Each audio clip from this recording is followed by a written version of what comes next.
This is Winnipeg Sports Talk Daily with Andrew Hustler Patterson and Michael Remis.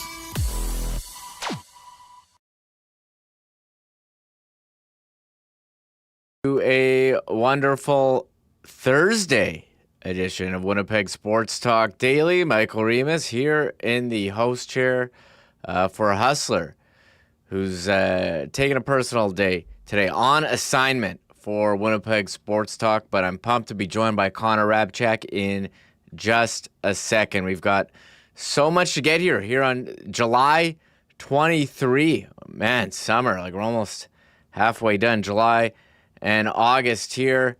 The Bombers, shortened week, having a walkthrough ahead of tomorrow's home game against the Calgary Stampeders. Depth chart out today. The NHL offseason, signings still trickling in with a pair today. Patrick Kane in Chicago, a 2-year deal.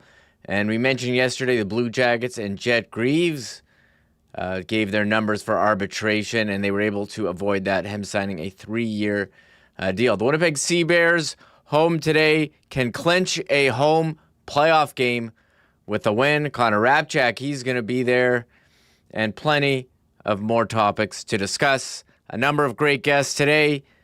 We're going to be talking with Mike McIntyre, Winnipeg Free Press. He's back from vacation. What's in Mike McIntyre's notebook? Taylor Allen, Winnipeg Free Press, was at the Bomber game Sunday, witnessed the incredible comeback in person.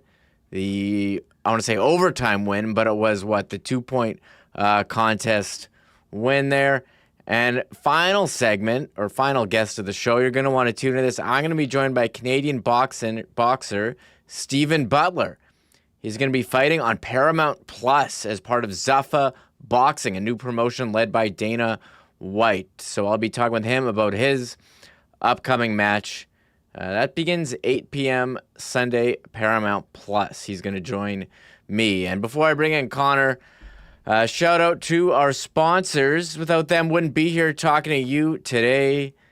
Clean Line, Manitoba Battery, Rollies Transfer, Princess Auto, and I gotta say, what an incredible time yesterday at the brand new Princess Auto flagship store, Panet Road. Oh man, blew me away. Could have walked home, or could have left there with many items. I did buy a ladder ball, a game that I hope to set up this weekend. My wife sent that to me. And of course, the burger and the breakfast sandwich I had, incredible. St. Vital Dental, Boston Pizza, Royal Sports, Winnipeg Gold Eyes, Travel Manitoba, Assiniboia Downs, Aikens Lake, Breezy Bend, Little Brown Jug, and of course, Coolbet. We'll get to the Coolbet lines. Maybe Connor's got some picks for CFL Week 8, kicking off tonight. Riders, Elks. But let's bring him in. The man, he hosts WST Sunday Live, doing some great content for us. Bomber Report with Schnitzy as well. Check that out if you haven't yet, from Monday. Here he is, Connor Hrabchak. Connor, what's going on? Thanks for hopping in here. Great to have you as part of the show. Yeah, I'm glad to be here. Thanks for having me. And look, I'm at my buddy's cabin. So this is, a little bit of a different backdrop. I don't have the WST background here. Doing, Hustlers on assignment today. We maybe didn't plan this very well, but hey, I'm in Gimli, and we have a great sports weekend coming up here. Sea Bears tonight, which is a battle for first in the Western Conference, as you mentioned. Bombers tomorrow, big game against the Stamps. We'll talk about that. Sea Bears again on Saturday, and then Friday, Saturday, Sunday, we've got the Gold Eyes at home this weekend as well. So lots going on here in the city of Winnipeg this weekend, with 2 Sea Bears home games, 3 Gold Eyes home games, and a huge showdown in the West for the Bombers taking on the Stamps tomorrow. Yeah, it is busy. And it was a busy one last weekend, too, with a comedy festival, Super Spike, the rugby as well. So a ton of activity here in the city. And yes, the Gold Eyes, Jamaica trip giveaway Friday, Saturday, Christmas in July, Sunday, Family Fun Day. I guess it's coming up to July, like 25th? And that's 6 months to Christmas, or like halfway. I see the Sea Bears, Gold Eyes, and Bombers all having Christmas in July promotions this weekend. Yeah. Is that what people do? They celebrate half Christmas. Do you celebrate half Christmas? Do you acknowledge, hey, we're halfway there? I'll be taking in the festivities at all of those sporting events. So, yeah, if that counts, then sure.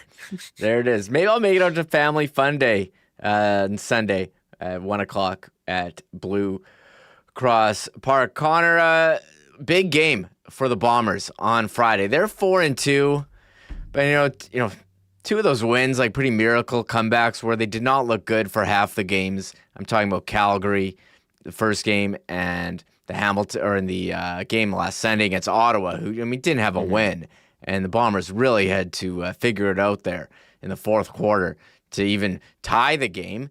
And you have the win against Hamilton, who was missing Bo Levi Mitchell, got injured, threw a wrench into their plans. Trey Ford did look pretty good, but I think this is going to be a tougher test than the records would indicate, with the Bombers at 4-2 and Calgary 2-4. Two of the four losses to Montreal the last couple of weeks here. But Vernon Adams, he's looked better than ever so far this season. Yeah, no kidding. And yeah, Calgary, those two games against Montreal, they lost both of them. They played them both tight. We're going to do a power poll a little bit later on, talking about who we think the best team in the CFL is, or at least the top five. Montreal is going to be up there near the top of the list. So yes, they're 2-4. Are they better than what their record says? Obviously, they lost to Winnipeg week 1 in kind of that walk-off fashion with Sergio Castillo hitting a field goal. But this is a huge opportunity for the Bombers. I talked about this. Schnitzy and I broke it down on the Bombers Report on Monday. They're 4-2. Calgary's 2-4. And say what you will about Calgary and whether or not they're better than their record, Winnipeg has the opportunity to go up to 5-2 with a win over Calgary, and then the Stamps going down to 2-5, and then the Bombers can win the tiebreaker because they already beat Calgary once in week 1, as we mentioned. So this is a huge opportunity at home for the Bombers to separate themselves from really the bottom of the West, because not only is Calgary 2-4, and if you win this game, then they move to 2-5, and you have the tiebreaker over them, but BC only has one win on the season, and Nathan Rourke is set to miss a couple of weeks here. At least that's what the initial reports look like. So you can really, separate yourself from the bottom of the West Division here with a win on Friday if you're the Winnipeg Blue Bombers. And look, I know Calgary has had their moments. They've played all these teams close, but I was kind of joking on Monday that they're the Toronto of the West, and no one's really talking about them in that vein, where Toronto, you look at their games, it's like, oh, hammer the over. Chad Kelly's going to throw for 1 million yards, and their defense is brutal, giving up passing yards at an absurd rate, yada, yada. Calgary is the exact team just in the West. Vernon Adams has 17 touchdowns and 0 interceptions. Calgary's first in points per game, first in rush yards per game, 6th in total yards per game. So I guess they're money in the red zone. But Vernon Adams, like I said, 17 touchdowns, no picks. But then on the defensive side of the ball, they're last in the CFL in yards per game, last in passing yards per game, and last in points per game. So they're putting up a ton of points. They're not getting stops on defense. And Vernon Adams has been perfect so far this year, not throwing an interception. But for the Bombers, if you can get VA to maybe throw his first pick of the year, Drew Brown with all of these weapons healthy on the offensive side of the ball can really pick apart this defense a little bit. I think it's going to be a good game. And the line reflects that for our friends over at Coolbet. It's a very short line, but Calgary, they're putting up a ton of points. They're giving up a ton of points.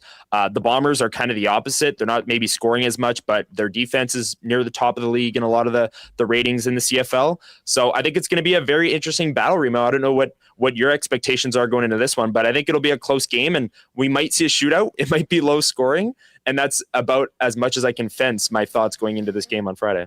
Yeah, you say short line, Bombers 1.5 point favorite, and you look at all the games in Week 8, this game has the highest total with 60 point total. So the odds makers thinking, hey, we're going to see a lot of points. And you kind of saw that in their first meeting this year, week 1. 58 points scored. The Bombers 30 with the field goal at the end to win, and 28 for Calgary. And again, that was such a strange game where the Bombers looked not that great for the first half, and then really managed to turn it on in the second. We do have Drew Brown back at quarterback. He's been pretty solid, and I want to say another week of practice for Brown, but they didn't really practice this week with the game on Sunday, off Monday, Tuesday. I mean, yesterday was closed. Today, a walkthrough. So, one practice? Claris put on the 6th game. He didn't practice at all. But we did have some depth chart changes, Connor, with a couple players coming off the 6-game injured list, and they're going right in the lineup. Tanner Schmeckel, defensive tackle, receiver Kevin Sklercius, linebacker Lane Novak, and DB Ethan Ball. What do you make of these depth chart changes? And should mention that Rhett Cramdy moved to the 6-game injured list with a hand injury. That's a big loss for them, and so we'll see how the defense looks with him aligned. But what do you make of these depth chart changes? Yeah, a lot of changes, more than you typically see in 1 week, right? And Rhett Cramdy, like you said, that's a huge loss for the Bombers. He gets listed as free safety on the depth chart every single week, but not necessarily the free safety when it comes to what actually happens when they're calling the plays. He's down in the box. He's stopping the run. He's playing back like a free safety, but he's kind of a 3rd or 4th linebacker in the box at times as well, kind of playing some halfback. He's really versatile. He does it all. So Jake Kelly's going to step in at free safety. Kelly got a pick against Jake Mayer, a very important one last week in Sunday's game. He'll have to have a big one. Nichols and Holm making up for the loss of Cramdy on the back end. All eyes will be on that. Evan Holm made a great play breaking up that touchdown last week against Ottawa as well. And then, good to see Sklercius back, making his first appearance of the season here. The Bombers wide receiver core is loaded. I mean, we've talked about this really all year long. Tim White, Tommy Neild, Nick Dembski, Ontario Wilson, who Drew Brown seems to love to target. And this is just another option for them, along with Gavin Cobb in that wide receiver core. So a lot of changes. Hopefully Tanner Schmeckel can have an impact on the D-line as well. Dedrick Mills, a great running back. Calgary, like I said, 1st in the league in rushing yards per game. Winnipeg, that's maybe where they can be taken advantage of when defending is through the ground. So Dedrick Mills, all eyes are going to be on him because Calgary can really run the ball, and that's been a soft spot for the Bombers defense this year. But I do find it interesting. You mentioned Drew Brown, another week of practice. With all of these points and passing yards that the Stamps were giving up, I went back and looked at the number 1 receiver for the opposing team, like what the leader in the games were for all of Calgary's games this year, and looked at what their numbers were. So week 1 was Tim White for the Bombers. He led them with 5 catches, 60 yards, and a touchdown. Every single game since then, at least one receiver has had a career day against this Stamps defense. Schaefer Baker had 8 for 130 and 2. Coxie had 8 for 143 and 1. Keon Hatcher had 9 for 162. Tyson Philpott had 9 for 132 and 1. Tyler Snead had 7 for 133 and 1. And now here we are in week 8. And with how much Drew Brown loves targeting Ontario Wilson, I wouldn't be shocked if we see a 9 for 128 and a touchdown for Ontario Wilson on Friday. But I don't know. This game might have some shootout potential here if Calgary's running the ball at will, and then Winnipeg on the other side of it with all these weapons offensively, and Drew Brown are able to throw the ball, and we could see a lot of points as you mentioned there, Remo. High total for this one. And Dedrick Mills named the 3rd CFL Star of the Week for his performance in that game, a losing effort to Montreal, who I don't know might be on the top of our Chudds Power Sports Power Poll when we do it later this week.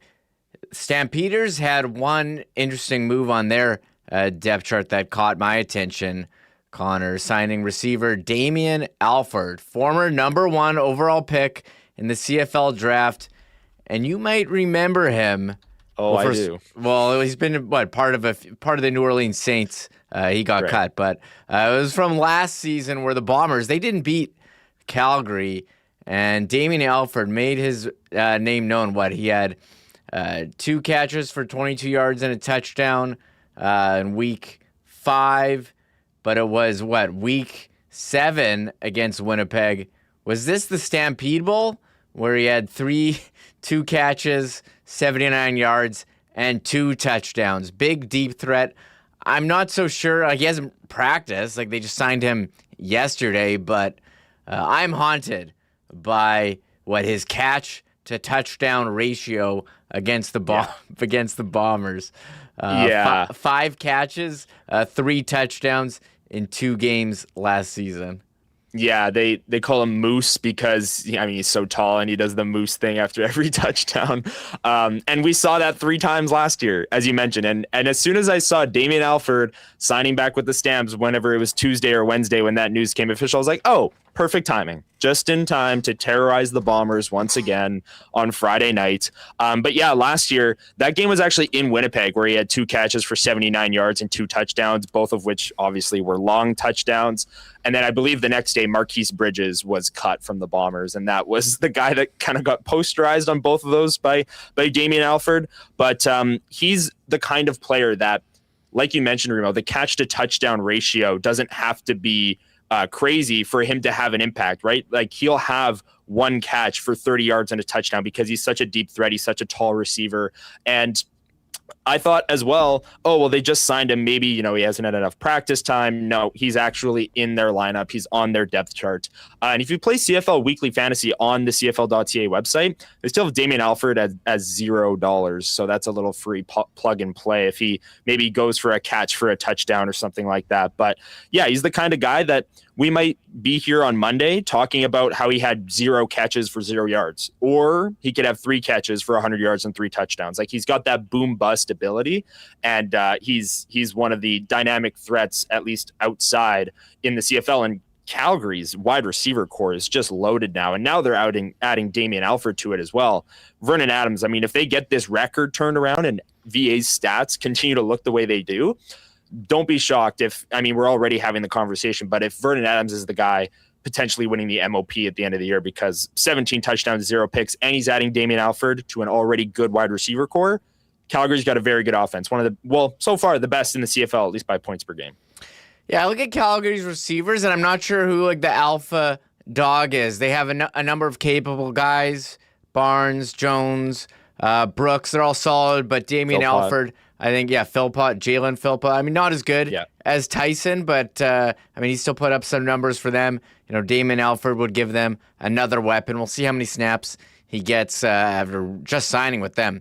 Mike O'Shea asked yesterday by Derek Taylor, play-by-play voice in 680 CJOB, what's the challenge of going up against Calgary? They're good. Yeah, their quarterback can make magic happen. He does it every single game. They run the ball well. Their defenses gives problems to offenses, and they're playing pretty good special teams too. So all 3 phases. It's once again, whether it adds up to their record or what, nobody's watching their record. They're watching film and saying these guys are good.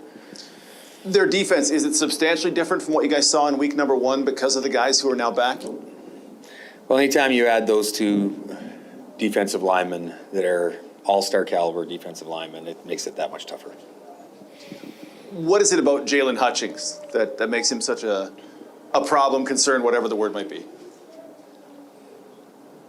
You look at his size, strength, and speed, quickness, all those attributes are pretty tough to handle. You add in, he seems to play with a relentless effort. He's pretty good. You notice him immediately. Oh, really? Last year, you noticed him immediately. As soon as you watched a Calgary game, who's that guy? So, he's pretty damn good. There's Mike O'Shea. We'll have more from him. Thank you to the Blue Bombers YouTube for putting that up. But we'll move on from the Bombers, touch on some hockey topics here. Connor, you've had a couple free agents, still here, well past July 1, remaining unsigned. Tarasenko, Logan Stanley, Eli Tolvanen, Patrick Laine.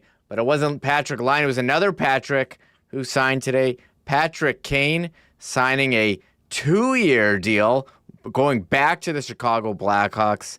$16 million total, $8 million AAV. What do you make of this? The Blackhawks signing Patrick Kane. We'll see him again in the Central Division. Yeah, everyone in Chicago can dust off their 88 Kane jerseys that they've all bought through the dynasty there in the mid 2010s. This one, to me, obviously, the initial reaction is, whoa, $8 million AAV for Patrick Kane at this level or at this stage of his career is a lot of money. But the thing is, the Hawks have the money. I mean, they just gave Connor Bedard $15 million over 5 years, and they also paid Bowen Byram, and they paid Patrick Kane now $8 million for the next 2 seasons. They still have $43 million in cap space for next offseason, despite signing all of these contracts. So this is the kind of deal that when you're playing NHL franchise mode and you need to get to the cap floor, you overpay a guy for 1 or 2 years just to get to the cap floor so that you don't get, like yelled at by the EA video game for not making it to the cap floor. That, to me, is what this is. It's obviously a nostalgia play, bringing back Patrick Kane. But actually, for the Chicago Blackhawks, I mean, getting a skilled playmaking type to play with Connor Bedard is smart business, and it just so happens to be a guy that is a legend in your franchise's history and everyone has a jersey of in the stands, but also has been near a point a game the past number of years. His passing instincts and his playmaking ability haven't really gone anywhere despite his speed slowing down the past couple of years. So whether it's on the power play or at 5-on-5, Kane setting up Bedard is something you're probably going to see a lot over the next 2 years once Bedard gets healthy this season. I mean, it's obviously $8 million AAV. That's not the player that Patrick Kane is at this stage in his career, but the Hawks have the money. They need some competent wingers and playmaking wingers to play with Connor Bedard, something they really haven't had the last number of years.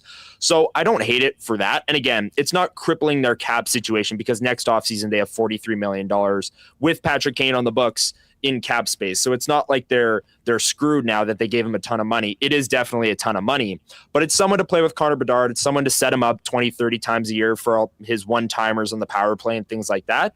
And hey, he just so happens to be a franchise legend as well, probably closing out his career now in Chicago these next 2 years. 57 points in 67 games last year with Detroit, playing, I don't know, kind of throughout the top 3 lines, depending who he was paired with, got power play time, but he's 37 years old. I saw Elliott tweet out that he signed with Chicago for 8. I was like, oh, that's a lot. And then Hustler texted me, he's like, you see, it was a 2-year deal. I'm like, 2-year? I must have missed that part from the Elliott tweet. The reports were he was deciding between his hometown in Buffalo and Chicago. I mean, my guess is that Buffalo didn't want to go 2 years with him, and he ended up with Chicago. It seems like a lot. And Chicago, Connor, I mean, this is a team that's been in the basement. They've been rebuilding. Does this get them any closer to getting out to this offseason, improve their playoff chances whatsoever? I mean, they are objectively a better team than they were at the end of last season, but I'm not planning a parade. I don't even know if they're a playoff team. But yeah, Bowen Byram and Patrick Kane will make the Chicago Blackhawks a better team. But they have a tall hill to climb to make it back to the playoffs, especially with Bedard now out for the first little bit of this season after undergoing shoulder surgery and things or whatever. I think it was 4 months, and we're about 2 weeks into it. So he's going to miss a couple of months of the season here. And then he signed, obviously, that massive contract extension, $15 million for 5 years. But to me, this is just a move to get Connor Bedard a playmaker on his wing for those next 2 years. And then hopefully 2 years from now, some of these high draft picks that you've had, maybe an Anton Frondel, can start playing with a Connor Bedard and be the guy that can set him up in the prime years of that 5-year deal coming down the line. But for these next 2 years, again, it's a nostalgia play. It's Patrick Kane on the Blackhawks. I mean, it's obviously too much money. I don't think anyone is really arguing that, but they have the cap. They're way over the cap next offseason as well, or way under the cap, I should say, next offseason as well. And hey, maybe Patrick Kane is the guy that unlocks Connor Bedard a little bit here and sets him up for a ton of goals, and it's not so bad. Does that make them a playoff team or a contender in the West? I don't think so, but it's more of a nostalgia play and someone to ride shotgun with Connor Bedard, I think. Yeah, I'm looking at the Coolbet odds, Connor. The Blackhawks have the fourth best or fourth worst odds to make the playoffs, plus 285 yes and minus 435 no. The only teams below them, Seattle, Calgary, and Vancouver, and it seems to be another this is a lengthy rebuild for the Blackhawks, but it will be fun to see Patrick Kane back. You can bring out just off your 88 Kane jersey, although now those 2010 Cup jerseys, they're vintage. Now they're cool. So They are. There you go. Well, Connor, it's been great having you on the show, and I look forward to connecting again towards the end. We'll do our Chudds Sports Power Poll and go over the Coolbet lines. Thanks again, Connor. Yeah, sure thing. And maybe later on in the show, we can talk Sea Bears as well. I know you mentioned it off the top. Big game tonight. So we'll touch on that a little bit later on. Battle for first in the West tonight. I can't lie, Center. I'm fired up for it. But talk to you later. Yes, we'll get into the Sea Bears for sure. I know Connor taking that one in this evening. Pumped to be joined by Mike McIntyre, fresh off some time away from the city. We'll get into that next. But first, here's Huss. But I do want to thank the friends at Cleanline, Plumbing, Heating, and Electrical for their great support of WST. We sort of had some fun yesterday kicking around the potential Cleanline lines for the Winnipeg Jets in their home opener. Of course, Cleanline doing the latest on our lines, and they'll keep your lines clean with the best in plumbing services. They've been Winnipeg's most trusted plumbers with over 40 years of fast responses, lasting results, and 24/7 emergency services across all of Winnipeg. Mark the number down, 204-500-2001. They've got you covered with 24/7 emergency services, 12 months a year. They're, of course, do incredible work, residential and commercial, plumbing, heating, and electric. Find out more online at cleanline.ca or schedule an appointment there. And again, in the Jam, 500-2001 for 24-hour service. Gang, we got another great couple weeks coming up. Many people on holidays. You're going to be getting out on dirt bikes, on ATVs, on boats, doing RVs. All of those things need batteries, and Manitoba Battery is your local spot to get the best prices and the best in customer service for all of your battery needs. Proud sponsor of the Winnipeg Blue Bombers, powering the blue and gold this year. Manitoba Battery is on Logan Avenue and their new location on Dovercourt Drive. They're beating the pants off the big box stores on price with customer service that is unmatched around the city. So for all your battery needs, save money and keep it local. Manitoba Battery, 2 locations. And you can also order online. They'll even deliver those to you inside the perimeter at manitobabattery.com. And hey, I got a nice tweet, Remo. Show this one off if you can. I think it was Mike Criar that sent this one in today. What do you know? There is the Rollies transfer WST truck on the road. Man, that thing looks good. And hey, if you are going to be moving, hit up Rollies. They are the local experts, most trusted name in moving, family-owned and operated for over 60 years. And we might just have that beautiful WST truck roll up to take all your belongings off to your next move. What you're going to want to do to get that is go to rollies.com, click on request an estimate, put in the promo code WST for a special discount on moving services and moving supplies, and then let them know when and where you're moving and what needs to be moved. And the friendly Rollies staff will turn around quickly, get you locked in for the white glove treatment and service that they've been known for now into their 7th decade. And maybe, just maybe, it'll be the WST truck that rolls up to take your stuff on to your next destination. For all your moving needs, make it Rollies, the most trusted name in the game. Find out more, request an estimate over at rollies.com. There's Huss. He's on assignment today. He'll be back tomorrow as we count down to the Bombers and Calgary Stampeders, Princess Auto Stadium tomorrow. But pumped to be joined. He's back on the show, had a couple days off.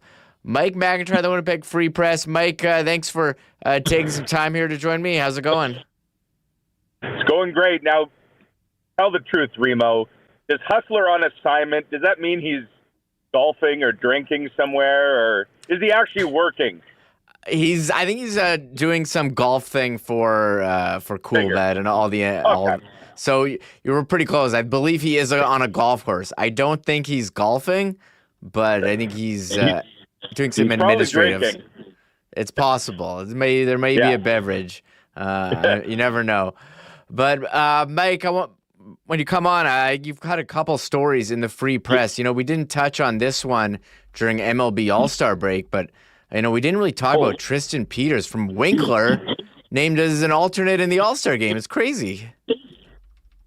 Really is crazy, and he's a guy that I've actually been, keeping tabs on him when he was in AAA. I've interviewed Tristan now a number of times, including a couple times this season, but following his progression has been remarkable. And this is a guy that, quite frankly, a year ago, Remo, he was sort of stuck in purgatory.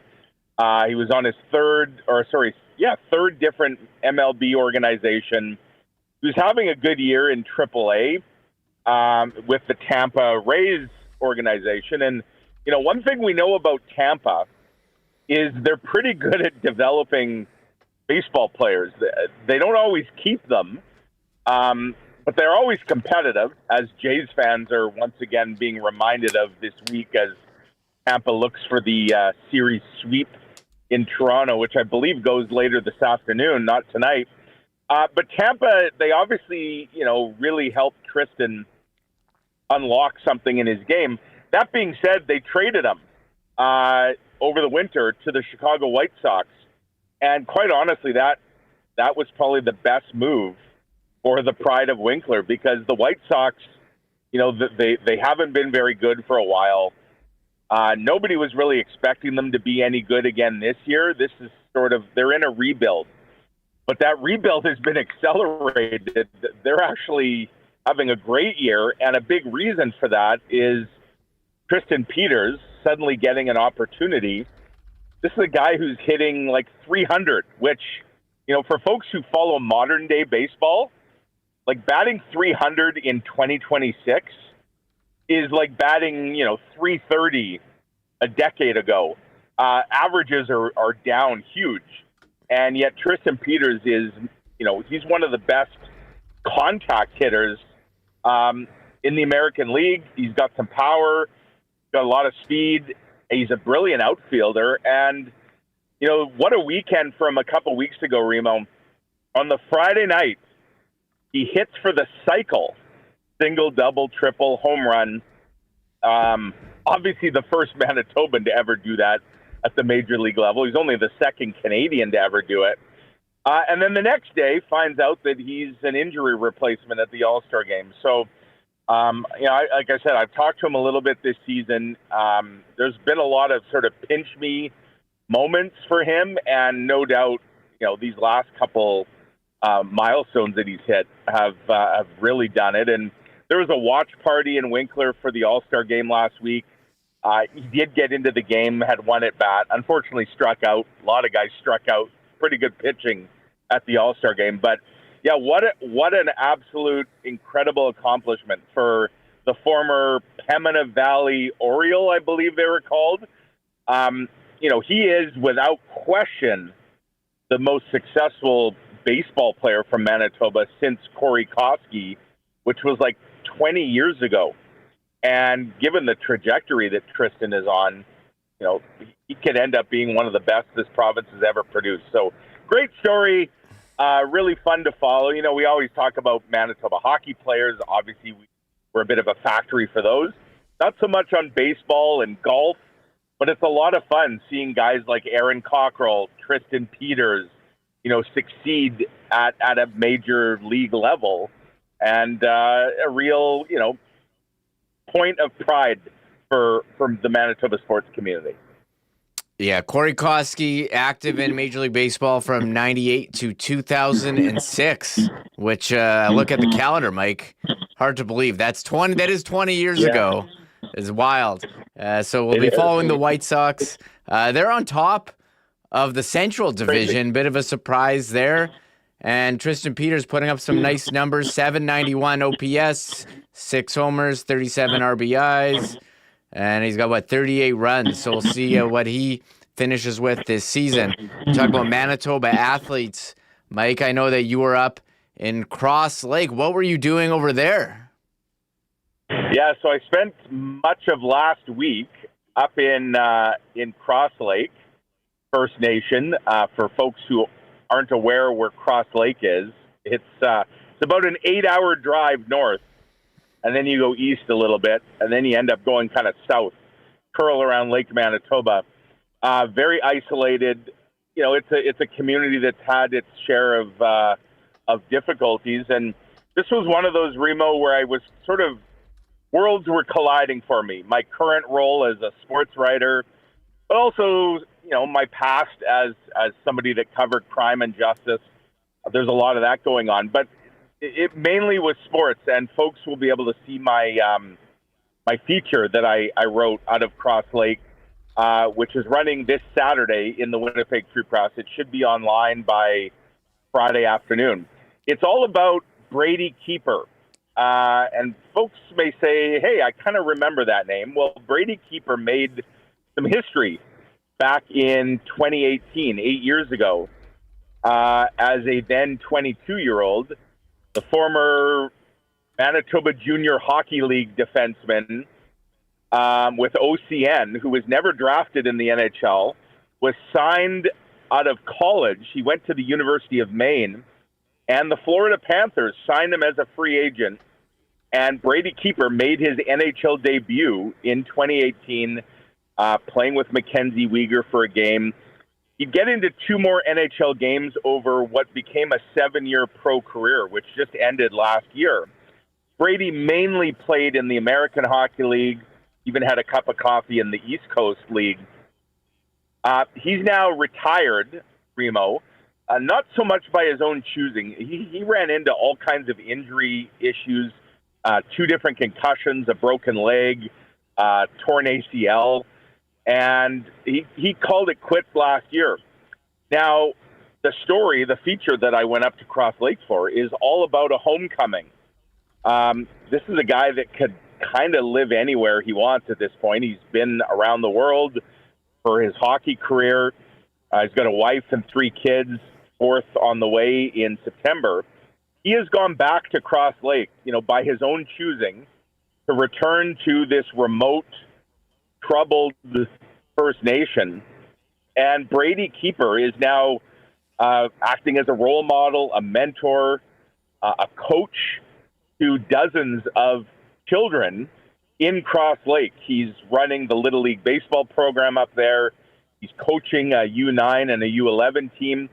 And last week, he began the Brady Keeper Hockey Camp. It's a summer camp that runs through the end of August. And we were there to kind of document how that went. And, you know, it's a pretty, I spent a lot of time with Brady, his family, community members, met some very interesting community members up there. But it's, you know, it's a story sort of about hockey, but it's about hope and humanity and a guy truly giving back that, you know, did something nobody had ever done from this remote First Nation in Manitoba, made the NHL against long odds. And he's now back there, you know, trying to make sure that young, impressionable kids, like he once was, are on the right path. And maybe that path leads them one day to the NHL. So it was a lot of fun to work on. Really happy with the final result. And yeah, it'll be in Saturday's print edition, or the Dead Tree edition, as we like to call it, of the Free Press, and online for folks starting tomorrow. Well, I can't wait to read that one, Mike. I'll make sure that I sit down for that one on Saturday. We did have some Jets news. Yes. You were on last Monday, where we talked to Vigo Mania running wild on the Winnipeg Jets. I'll say it's been running wild on our Facebook and Instagram. Major uptick in views from Sweden. But we did have the Cole Perfetti and the Winnipeg Jets agreeing to a 5-year contract, $6 million AAV. Seemed kind of inevitable it was going to land this way with the arbitration date set, and we know how much players and teams prefer to not get there. Yeah, and I think this deal is a good one for both sides. It leaves wiggle room for Cole Perfetti to, if he can get to where I think he believes he can get, over the next 5 years, it certainly leaves room for a big future cash in by him. But I think it's also a good number for the Jets, for a guy that we've certainly seen the potential. Last year, to me, you just throw that out. That was not the real Cole Perfetti. For anybody that's had a high ankle sprain, and I talked to a lot of athletes that have gone through that injury, especially a sport like hockey where your feet are so important, to get you where you need to be, especially when you're not the fastest guy to begin with. Cole Perfetti never was truly right last year, and it clearly impacted, his production. Was part of the reason the Jets really underperformed. But we saw 2 years ago, I think, a glimpse into what Cole Perfetti can be. Obviously, the Manitoba Miracle, he's got that on his resume, and that will always be a highlight, certainly for him, but hockey fans in this market. And yeah, I mean, this, you look at it, Remo, like, it's been a pretty good news summer for the Winnipeg Jets. Obviously Vigo Bjork, drafting him and all the good vibes, and certainly the boatload of potential that he has. Getting Mario Ferraro on the blue line on July 1, and you're now seeing all these reports of like a ton of other teams that were interested in his services. When's the last time you can say that the Jets got a guy that had a ton of other teams vying for, and the Jets, they won out. And I don't think I certainly haven't heard anybody suggest, oh my goodness, the Jets, what an overpay for Mario Ferraro. That's a tip of the cap to Kevin Cheveldayoff and company for getting that deal done. Stuart Skinner, if it ends up that Hellebuyck does not get traded, and I still believe he's going to, but if it's a Hellebuyck-Skinner tandem, I don't see how you can't make an argument that the Jets haven't upgraded the overall quality of their goaltending. And now getting Cole Perfetti re-signed on, a deal that I think is a good fit for both sides. So, I think hasn't been the most eventful summer yet. We'll see what happens on the Hellebuyck front. But, a real nice deal, I think, for Cole Perfetti. And I do believe that we're yet to see the best from him.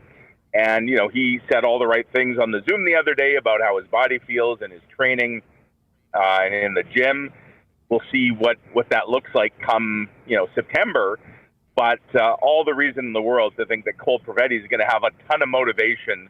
We know who he is as a person, and really high character individual, and, very highly motivated, I think. So I'm anxious to see what Cole Perfetti does this season, and certainly for the next 5 now that he's going to be here. And hey, he also had maybe the icing on the cake, the Adam Lowry wedding on Saturday. All the pictures that have emerged, looks like a beautiful day, beautiful event. And you had a summertime gathering of the Jets that, curiously enough, Remo, involved Connor Hrabchak. So, if bridges have been burned, and certainly there were people, I think, that thought some of his comments at the end of last season, oh, how's that going to sit with teammates? Seems to sit pretty well. He was literally sitting with much of his team at the Lowry wedding last weekend. So what that means in the grand scheme of things, we'll have to wait for the rest of summer to play out. But yeah, it's been a pretty good run of positive news for a Jets organization that, quite frankly, needed some. Yeah, I think the Jets have done pretty well this offseason in terms of upgrading their team. You remove some of the players that held them back, and you hope Elias Salomonsson can get healthy quickly, make an impact. Adam Lowry, I mean, he's been shown working out here, trying to come back from his injury. Cole Cole Perfetti as well. I mean, 50 points in 24-25. You thought he was going to take a step forward, but as you mentioned, clearly not 100%, and probably cost him some money on that contract. But I mean, $30 million guaranteed still sounds pretty good, and the Jets will be pretty happy with that contract if he can perform at the level before. And Vigo Bjork, Mario Ferraro, Stuart Skinner, some nice signings for sure. But back to Perfetti. I mean, where do you see him slotting in with the Winnipeg Jets? Just automatically second line with Vigo Bjork or Adam Lowry? I mean, it's July 23. Let's project the Jets lines for opening night, Mike. I remain a little bit intrigued as to Morgan Barron and how the Jets might be able to utilize him in a more effective role. And certainly one school of thought is that, you attach him to Adam Lowry on that so-called third line, and, let them do their thing together. And I think it's, there's a good chance that's probably what we're going to see.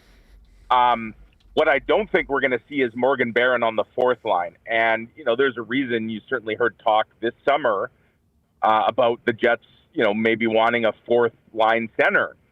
And a lot of people went, well, isn't that what Morgan Barron does? Well, not if you're going to move him up the lineup, likely on the wing, which I think would be a smart move for the Jets, between his speed and his size.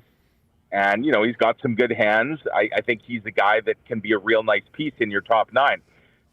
So, one school of thought, especially if you subscribe to the theory that they're not touching the top line of Scheifele, Connor, Velarde, one school of thought would be, okay, if you've got Perfetti and Bjork, you could use a little more size with those guys, right? Well, maybe Morgan Barron is a nice fit there.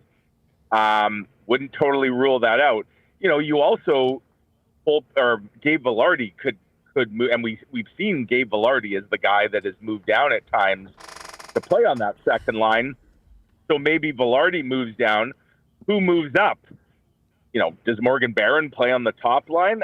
I wouldn't mind seeing Cole Perfetti potentially get a spin, with a Scheifele and Connor. Again, assuming those guys are stuck together. And I've said it before. I think last time I was on this show, I was saying to Hustler, I know there's only 4 preseason games.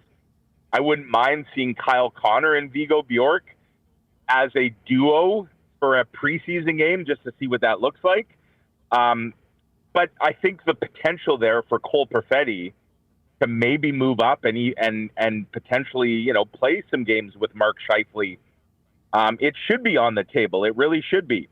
And, maybe that's one way you unlock, a better version of Cole Perfetti. So, yeah, I think we know he's in the top 6 somewhere, right? It's just a question of how you want to move some pieces around. Another guy, again, we don't talk about him because he had a terrible year last year, and then he was hurt. I am curious to see what they do with Vlad Nemesnikov. Now, he's the guy that could be the fourth line center. And, we maybe forget around here that it was only 2 years ago when the Jets won the President's Trophy that Vlad Nemesnikov was primarily the second line center. Now, he had a guy, you may remember this guy, Remo, Ehlers, I believe was his name. He was a pretty good winger on that second line, along with Cole Perfetti. I'm not suggesting that Vlad Nemesnikov at this stage of his career should be playing in your top 6 or even your top 9. I think Vlad Nemesnikov would be a perfectly capable fourth line center. And again, he's only 2 years removed from being the second line center. So, that'll be interesting to watch. And then the other thing, when we talk about second line with the Jets, we always have to keep in mind that when Adam Lowry is playing like Adam Lowry can, and again, last year with his hip surgery, he was never right either. But the Jets utilize the Lowry line at times like a second line, or at least a 2A and a 2B.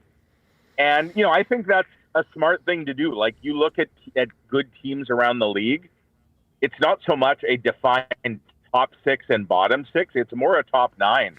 And hey, if you can have a top 12, if you really like your fourth line, and that's where I'm curious to see what Winnipeg's lineup looks like. Because you potentially could have like a Nemestikov and an Iafallo maybe on your fourth line, both of whom have played up in your top six at times, and then maybe a Cole Koepke. Where does Nino Niederreiter fit into all this? He's a guy that, quite frankly, I thought would be bought out or moved this summer. Either happened so far. The buyout can't happen anymore. And then you've got young guys. And I think, when we talk about the Jets offseason, Remo, one of the reasons maybe for some additional optimism is that the Jets have not clogged the pipeline the way they did last summer. There's no Nyquist and Pearson and Taze that were signed this summer. And, that creates, and it's not just talk, it's a reality that there should be some spots up for grabs, whether it's Brad Lambert, Isak Roseanne, Danny Zhilkin, Nikita Chibrikov, Braden Yager. I'm not saying all those guys are making the team. Clearly they're not. But there's a couple spots that are not blocked by veterans right now. And, I think that was something that was sorely needed for a team that, quite frankly, was too old and too slow last year. They needed to get younger. They needed to get quicker. And, the wheels are in motion for that to happen. I do wonder if we see more line shuffling than we saw last year. I just remember during that, 11-game losing streak. It was Groundhog Day. Yeah, it was Groundhog Day. Yeah, it was crazy. They kept pumping out the same roster over. I know they were close in a lot of those games, but it wasn't getting them done. And that losing streak ultimately prevented them from making the playoffs. Mike, we're gonna wrap up this thing. I have to ask you: do you have your PVR set tonight, 7 p.m. on ABC? Are you locked in? Family Feud, baby. Connor Hrabchak. Yeah, that'll be a lot of fun. Now, Remo, we all thought that if you would have mentioned Connor Hrabchak and Family Feud, we would have thought that that was related to maybe the fallout of his comments about the Jets season and how that would be taken. I think we saw, again, there was no feud at the Lowry wedding this weekend. Sounds like everyone was getting along just great. And there you have it. I can't tell by the picture who are his teammates here. I think it's members of the Paralympic team. Dylan Larkin is one of them, and I should look up the other ones. I don't recognize the names. Connor Hrabchak is, I'll say this, and I mean this is part of why I think there's a lot of additional speculation that he wants to go south of the border.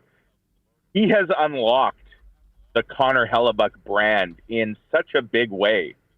The Instagram account was clearly designated to be a vehicle to promote the Hrabchak brand. And this is a guy now, I mean, obviously the Presidential Medal of Freedom and becoming a centerpiece of the U.S. Olympic team celebrations. But, whether it's appearances on talk shows, I think wasn't he like the official flag person for like a NASCAR race or something recently? Obviously the fishing stuff, and he's been on like lots of prominent, fishing shows, and like he's, and I don't imagine this is all his doing. Like he's obviously got a pretty good team of people around him, including his agent and others who are unlocking some of these opportunities. And yeah, Family Feud is just the latest for Connor Hrabchak. So yeah, I'll be watching. Curious to see how that goes. And do we know, Remo, who's the other team? Have they said who they're taking on? Yes. So it's USA men's against USA women's hockey. Gotcha. The men's team includes Larkin and Hrabchak, and Paralympian sled hockey, Jack Wallace, Declan Farmer, and Griffin Lamar. The women's team, Layla Edwards, who just saw her at the NHL draft, making San Jose's pick. Hillary Knight, Carolyn Harvey, Hannah Bilka, and Kayla Barnes. And I joked yesterday to Hustler that it's the summer of Hrabchak, not because, we've been talking about him and the views about, we're getting a ton of views on those conversations, But as you mentioned, he's been out at NASCAR saying, "Gentlemen, start your engines." He's been out at the ESPYs, and he's been doing talk shows, and now he's on Family Feud. So my PVR is set. We're gonna have Hrabchak. We're gonna grade his answers on tomorrow's show. Hustler and I will get the clips. So I'm looking forward forward to seeing that. Well, I will be tuned in to tonight, and also for you guys for the summary tomorrow. The armchair quarterbacking. Can't wait. Yeah, survey says I got my PVR set for 7 o'clock tonight on ABC with Connor Hrabchak. Thanks a lot, Mike. It was great catching up. So much to get to. Thank you so much. You bet. Enjoy the rest of the week. I will. There he is, Mike McIntyre, Winnipeg Free Press. So kind, making time for us. And make sure you check out Saturday's Free Press for his in-depth story on Brady Keeper. Well, the Bombers, they had a walkthrough today, closed practice yesterday, but the guy who was there in Ottawa on Sunday for the Free Press, Taylor Allen, he'll be joining me in just a second. But first, here's Huss. Princess Auto, proud to be from that best sports city in Canada, founded and headquartered right here in Winnipeg, and now having just opened their brand new flagship store at 500 Panet Road with a massive new hunting section, camping section, fishing section, everything you need to dominate the summer, waiting for you at Princess Auto. Grab a smash burger and an ice cream while you're there and check out everything the new shop has to offer. And again, if you can't make it down, you can always shop online 24/7, 365 over at princessauto.com. I was talking to the Derminator earlier today online over at Chudds Power Sports. They are having a heck of a summer. And if you want to have a heck of a summer or maybe take your summer to the next level, get down to Chudds Power Sports in Gimli, Manitoba's power sports superstore for over 80 years. Corner of Highway 8 and 231 in Gimli. The best in new and used power sports vehicles. We're talking ATVs, side-by-sides, golf carts, motorcycles, boats and outboard motors, RVs. They have it all. Motorcycles, dirt bikes. So if you're thinking about something new, they've got amazing financing options. You want to get a better deal and maybe slide into something used, they can help you with all of that. You can start online at chudspowersports.com with information on new, used vehicles, financing. You can click on True North Parts for great clearance deals on gear and accessories.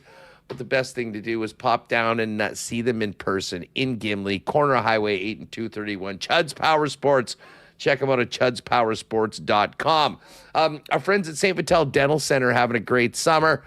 I know Dr. Terry's been up playing a little golf, soccer, but first things first, taking care of generations of Winnipeggers' smiles.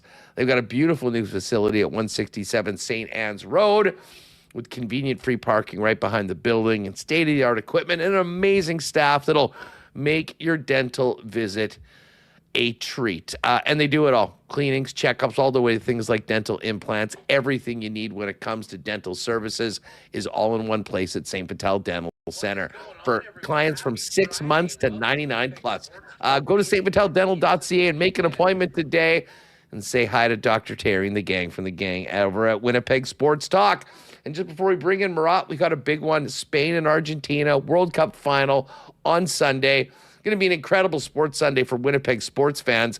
Might be a great time to get together with your gang, watch the big game at 2, and maybe stick around for Bombers, Red Blacks at 6 p.m. Both the World Cup final and the Bomber game will be on all the big screens at your local Boston Pizza with full sound and all those great eats, ice-cold schooners, world-famous Boston wings, and, of course, gourmet pizzas as well. And, hey, if you are staying at home tonight, you can get it hot and fresh to your door by ordering online at bostonpizza.com.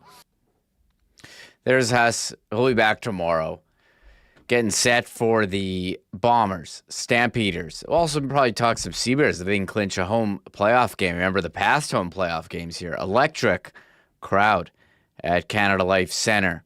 We'll be joined in a second by Taylor Allen, fresh off Bomber practice today, or the walkthrough. He was at the big comeback for the Bombers in Ottawa, winning in the 2-point contest, and a lot of that, Drew Brown, credit to him. Mike O'Shea was asked yesterday after practice about Drew Brown. How can he stay so even keeled? And here's his answer. Well, I think I've said it a bunch of times.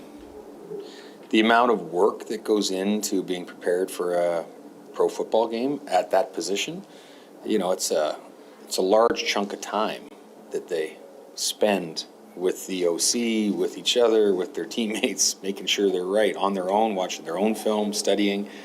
That's stuff you would never see. But I would think it's pretty easy to see the correlation between the amount of work put in and being calm when you're under pressure. What is that? I'd ask the guys what it does for, the players, particularly on the offense, when they see their quarterback composed in any situation. Same thing with Zach. What does it do for a head coach when you know that your leader of your offense isn't going to get, up here, down here in a game? You've always talked about short memories, things like that. If it was different, it wouldn't, I don't know if that would bother me or anything like that. I think if you're asking what does it do differently for a head coach, you don't have to chase them around the sidelines, tell them to calm down. Right. So, that's a benefit, right? You can spend more time focusing on other things. Last one on Drew, just how impressive is it that he's come in, got the job done, obviously 2 different ways, 2 different games, but just kind of continued to pick up that momentum and gel with your team and roll. I know those are your expectations, but... Yeah, that was his expectations too, and I think like when we brought Zach in 2019, there's only so many people that can do that seamlessly, right? And the good thing about both of them is no matter what happens in a game, they are focused on getting better. Focused on getting better. And one guy focused on getting better every day. Taylor Allen, Winnipeg Free Press. He's back in Winnipeg after a trip to Ottawa. And Taylor, how about that game there? Well, first of all, how you doing? And how about that game there Sunday? What was your thought process watching the Bombers make that epic comeback against Ottawa and win in the 2-point contest? Never seen one of those before in the CFL. Thank you, Commissioner Stuart Johnson. For asking, and actually that was my first time in the nation's capital. I was long overdue. It's a beautiful city, and the trip was even better just considering how entertaining of a game that was. Obviously, the first 3 quarters though, if you were a Bomber fan, they certainly weren't entertaining and actually kind of funny. But my mom happened to be in town as well, so my mom went to the game, and it looked so bad after 3 quarters that she sent me a text. It's like, I'm leaving. I'm sorry. I want to beat the rush. I'm hopping in an Uber. I'm getting out of here. This Bombers team looks terrible, so I'm heading out of here. I'm like, oh, okay. To each their own, Mom. You do you.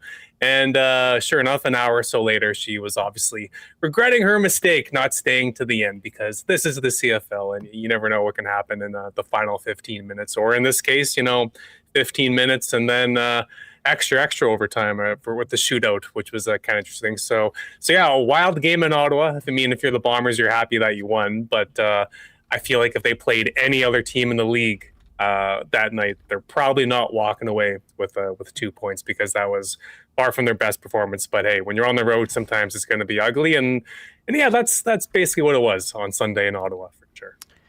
Your mom bailed on that game? They looked terrible and they were down. But I was like, there's so much. There was still a lot of time left. I don't know what the traffic situation is in Ottawa. I know it's Blues Fest as well. AJ Jakubek upset that they scheduled that game during the Blues Fest finale, which was Guess Who? Apparently widely attended show. Did see a lot of the Limp Bizkit clips from Blues Fest. It looked awesome. But the Bombers in Ottawa, Drew Brown, what do you think of what he's done here so far through 2 games as the starter? Well, I was in the press box and my mom was, in a seat by herself. So that probably played a factor too, but she is a big fan. So, don't bash my mom too hard, please. But yeah, she definitely regretted leaving early. And I think she probably learned her lesson. But yeah, the first 3 quarters in Ottawa, Drew Brown was not great. We'll be honest.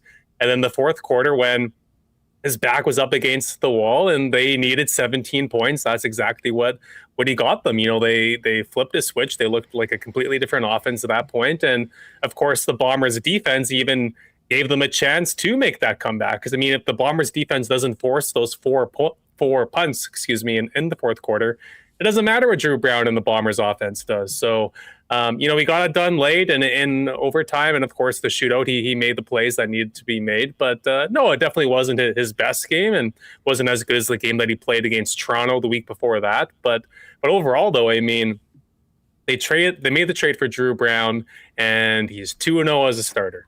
And again, no offense to Taylor Allegrisma, but they're probably not 2-0 these past 2 weeks with Taylor Allegrisma or even Bryce Perkins if they have to go that route either. So yeah, I mean, the Bombers have to be thrilled with what they're getting from Drew Brown, and I'd imagine he'll be probably better tomorrow against Calgary, or at least start faster. So yeah, no, he hasn't been perfect, but he's been damn good. I mean, I don't think anyone can really complain what they've seen with Drew Brown. That's for sure. So what's the situation now with the Bombers quarterback? Zach Claris placed on the 6th game before last game. Didn't practice this week. What's his timeline looking like?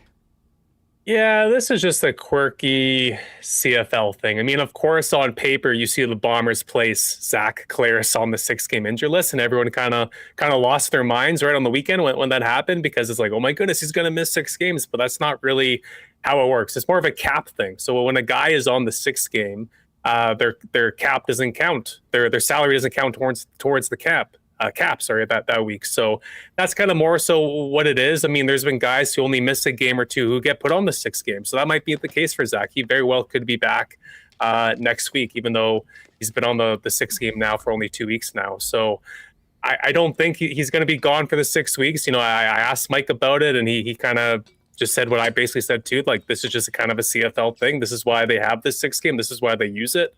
But yeah, obviously kind of makes just the league kind of a bit hard to follow just with that terminology and stuff like that. So I feel like the league does need a better system, because it's like, okay, the guy's on the 6th game. He should probably be out for 6 games, but that's really not how it works. And Remis Hrabchak, their starting safety, same thing as well. He was placed in the 6th game today as well. And it's like, it just makes it a big guessing game, right? Which is kind of frustrating, whether you're covering the league or following the league as a fan or anything really. So, but yeah, long story short, I would not be surprised if Zach's back next week, or maybe misses one more, but I don't think he's going to be gone for the full 6 weeks. So you said wouldn't be surprised if Zach's back next week. So you don't think there's any quarterback controversy here in Winnipeg. When he's healthy, he's getting the job back. This isn't like... I was going to say, Rob Johnson, Doug Flutie, or I'm going way back here. I got Tom Brady. I'm sure there's some recent CFL example I could use that's not from 25 years ago. Yeah, no, I think I said it last week. It does not matter what Drew Brown does, whether he plays 3 games, 4 games, 8 games, or whatever. When Zach is healthy, he'll be back as the Bombers' starting quarterback. I mean, we've seen it for years now. Mike O'Shea is as loyal as they come, right? Sometimes loyal to a fault, but like he has consistently said that he thinks Zach Claris is the best quarterback in the league. So, yeah, again, doesn't matter what Drew Brown does. Zach will be the guy when he is back, whether that's next week, 2 weeks now, whenever it may be. Well, looking forward to seeing how Drew performs this week. A bit of a change in depth chart, Taylor. I mean, what do you make of the guys coming off the injured list? Tanner Schmeckel, Kevin Sklersius at receiver, Lane Novak, and Ethan Ball, and also Remis Hrabchak moved to the injured list as well. How different will this week's roster look compared to last week? Yeah, so it's kind of interesting. I mean, Remis Hrabchak, basically, he made the game-winning play in Ottawa, right? Like, he had that pass knockdown in the end zone in the shootout, and then I spoke to him in the locker room after as well, and he seemed fine to me, shook hands, had a nice chat.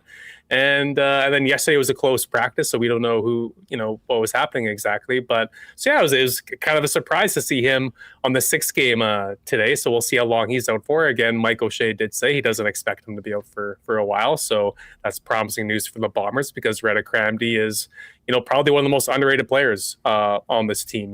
He's probably the smartest guy on the team, honestly. So that's not a guy you want out of the lineup for long. So Jake Kelly, who actually perfect timing. He had his first career interception last week in Ottawa, and it's kind of cool. He's from Markham, Ontario, so he had lots of his family there, his parents, his girlfriend, and whatnot. So it's cool for them to get to see his first career pick. And he said he was a bit nervous when that play got reviewed because I think Dietrich Nichols kind of bumped the receiver. So Dinwiddie challenged that play. So there's a chance that his first career pick was going to get overturned. So he was a bit nervous, but thankfully for him, the play stood. So he still has the ball, of course. So he's pretty pumped. So yeah, that's a guy that's had a few starts. He's just kind of been a depth Canadian guy over the years. Again, he has had a few starts, but this will be kind of an opportunity for him, obviously, to play some more snaps.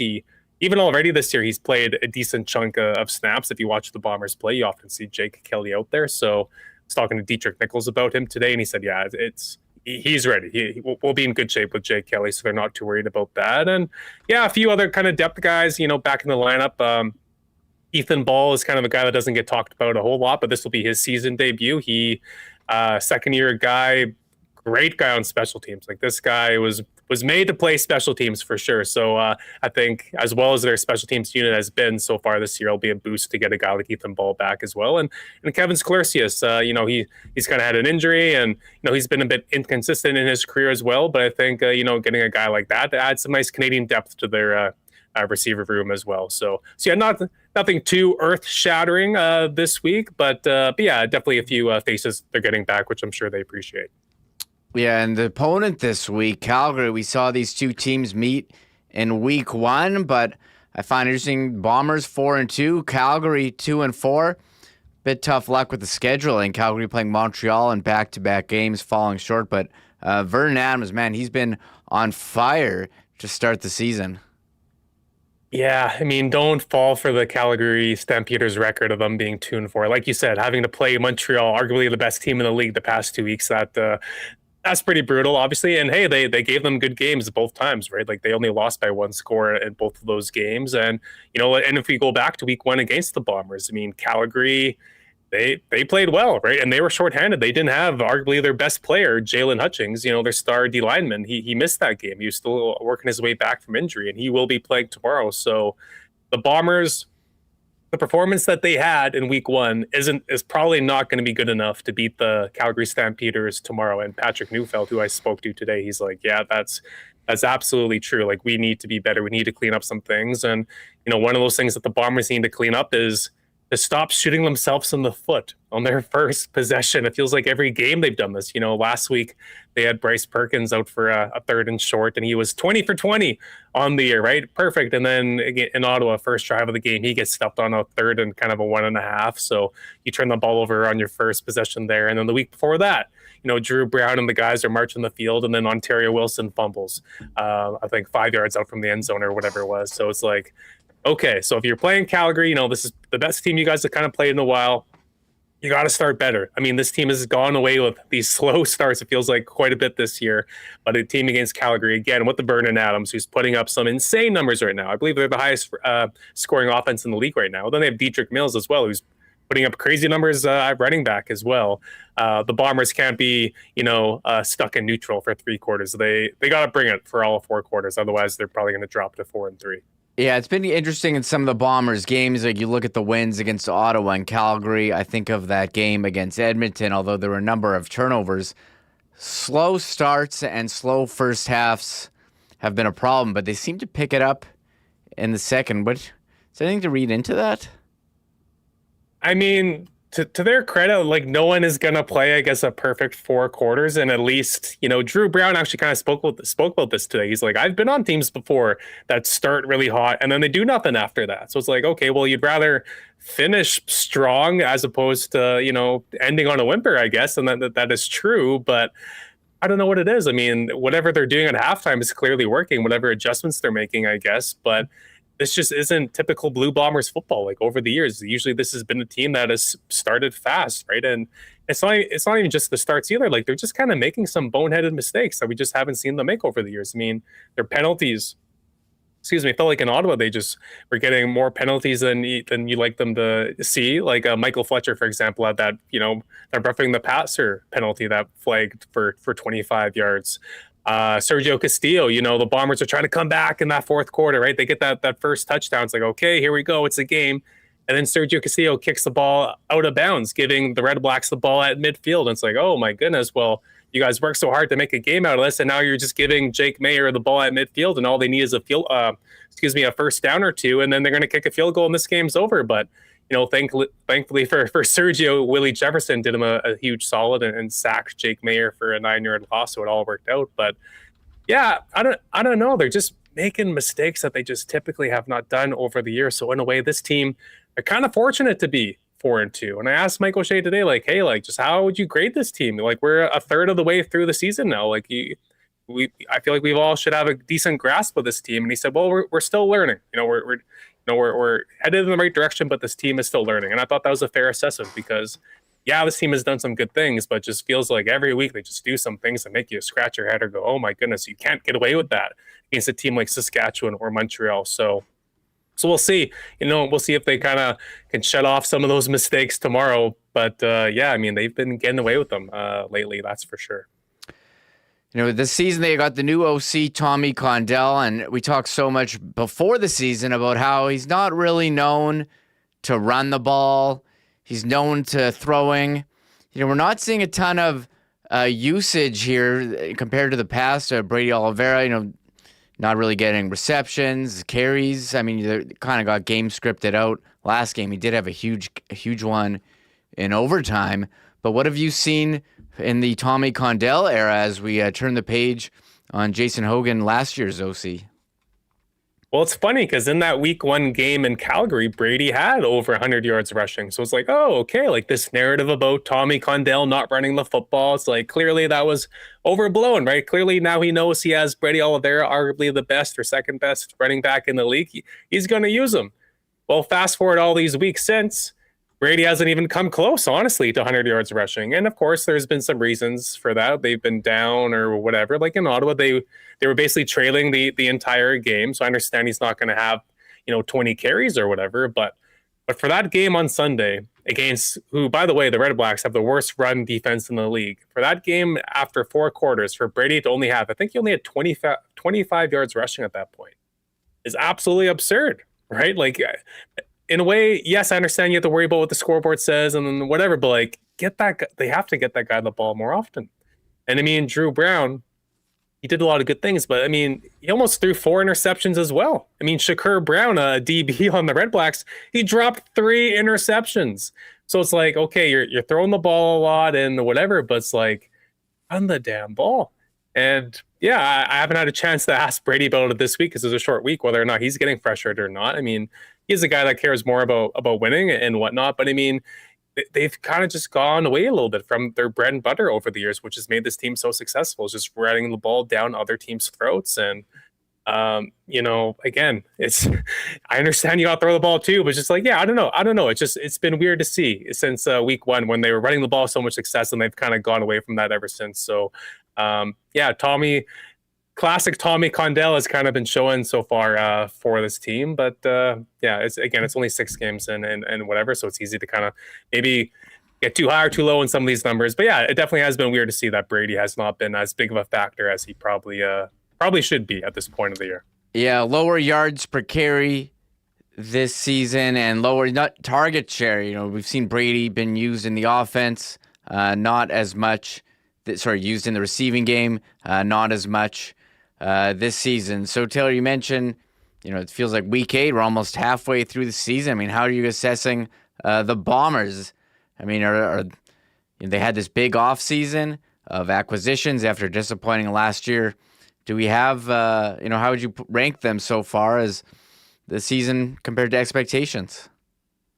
Yeah, I mean, to be 4-2, I think you could be pretty happy with that, but they're kind of a hard team to put your finger on because those first few games of the year, right? Like the defense looked awful, right? The defense at the end of every game, they're letting up these big drives and kind of costing the team game or putting the offense in tough situations and whatever. And then we haven't seen Zach in a few weeks too, right? And now we got Drew Brown for a few games and whatever. And offensively, they're near the bottom of the league in scoring, but yet they're still winning games. But they have a negative plus minus in turnovers, and they're actually a negative point differential as well. So it's just like, I don't know, like this team has just been really hard to figure out, even though we are 6 games into the year. Do I think, as of this moment now, am I confident that they are a Grey Cup caliber team?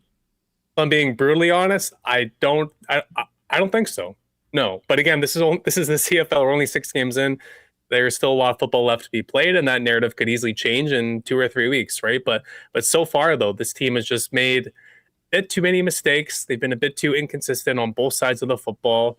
All these offenses are across the board, it feels like, are putting up these crazy historic numbers, and we're just not seeing that out of Winnipeg. And yeah, who knows what we're going to see from Zach when he does get back. So yeah, you feel like we should have a bunch of answers about this Bombers team, but honestly, as the weeks go by, in a way, I almost have more questions about this Bombers team. So no, I would not be surprised to see them finish strong and, end this year on a high note, but I don't know, just so far, just what I'm seeing, it's almost hard to put a finger on it, but like they just kind of don't seem to have that same mojo that they had during all those Grey Cup runs. But again, this is the CFL, and people like to say the season doesn't start until after Labor Day anyways.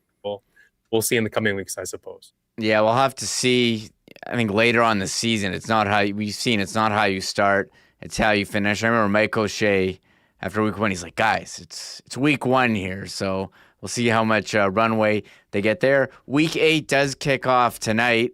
The top 2 teams in the West, Edmonton and Saskatchewan. What are you expecting to see this evening?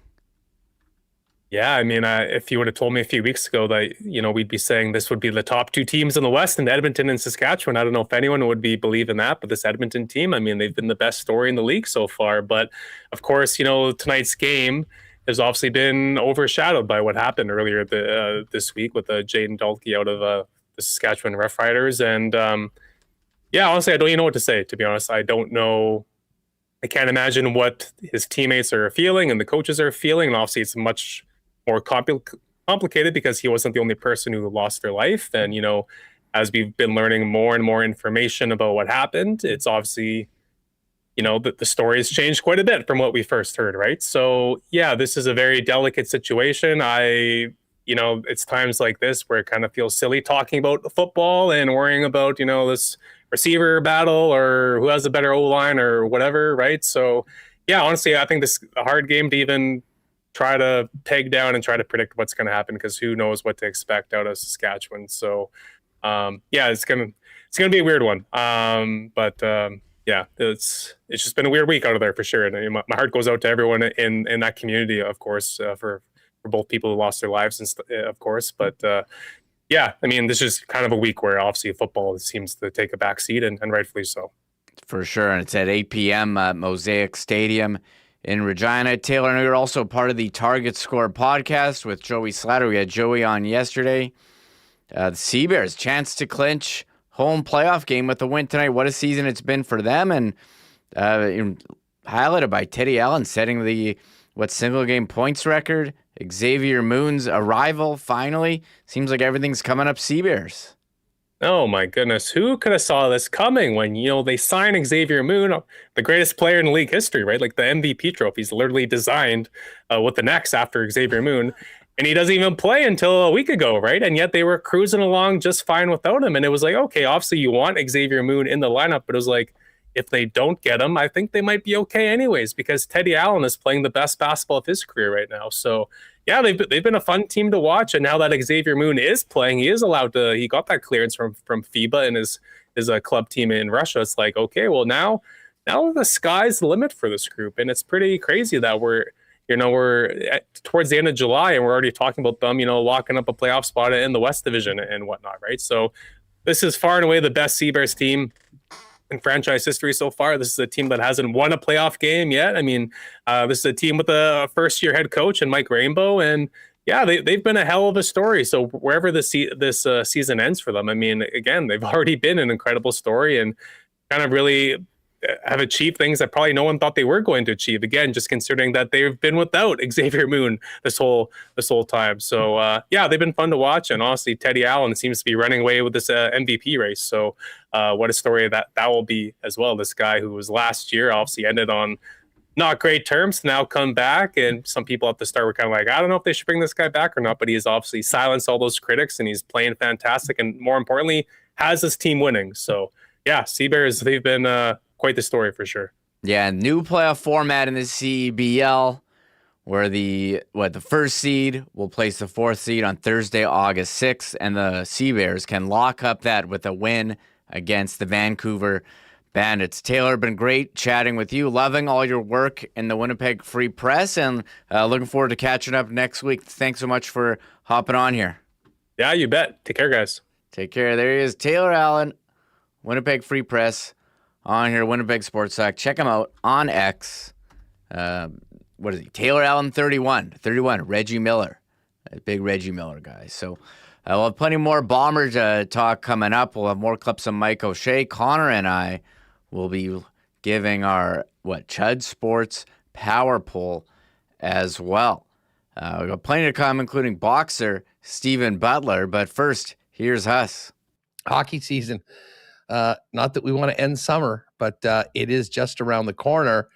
And if you had a young one in your family that wanted a Cole Perfetti, but you weren't sure whether he was coming back, he's back for 5 years. Vigo Bjork is now a Winnipeg Jet, and the 61s are in high demand. If you want to get ready for the upcoming season with Jets merch and jerseys, best spot to go is Royal Sports. Tons of Winnipeg Blue Bomber gear. If you need to get your blue on for the big game on Friday and the rest of the season, they've got you covered. You got the World Cup section and soccer, softball, baseball, tennis, running, a massive bike section as well, including e-bikes. Royal has it all, so make sure to get down to Winnipeg's Sports Superstore for over 50 years. Royal Sports, 750 Pembina Highway. Give them a follow on Instagram as well, at Royal Sports Winnipeg, for the latest merch drops and sale information. Our pals at the Gold Eyes are back this week for some hockey at Blue Cross Park. We've got the big series this weekend, Friday night, against the Fargo Moorhead Redhawks. They'll be giving away a trip to Jamaica. Jamaica me crazy, huh? Fireworks as well on Friday night. And then Saturday is the annual Christmas in July game. That's a 6 o'clock start Saturday, 7 o'clock on Friday. And then Sunday, Family Fun Day with the Fish as they finish up the series Sunday at 1 p.m. Tickets available at goldeyes.com/tickets. Make sure to get them early. Get them on your phone. Don't deal with the long lineup at the box office. You just scoot right in, and then you can get drinking, eating, and enjoying Gold Eyes baseball back this weekend at Blue Cross Park. We will get to our Assiniboia Downs picks a little later on because the Downs is back tonight and tomorrow. But if you are planning an adventure, maybe summer holidays, a weekend getaway, start with Travel Manitoba. Whether you are searching for road trip inspiration, hidden gems, or the latest festivals and events, everything you need is waiting at travelmanitoba.com. If you're looking for ideas on the go, follow along on social media at Travel Manitoba for real-time inspiration, local tips, and can't-miss experiences from across the province. Or if you want a personal touch, stop by the Visitor Information Center at the Forks in Winnipeg. There's us again back tomorrow.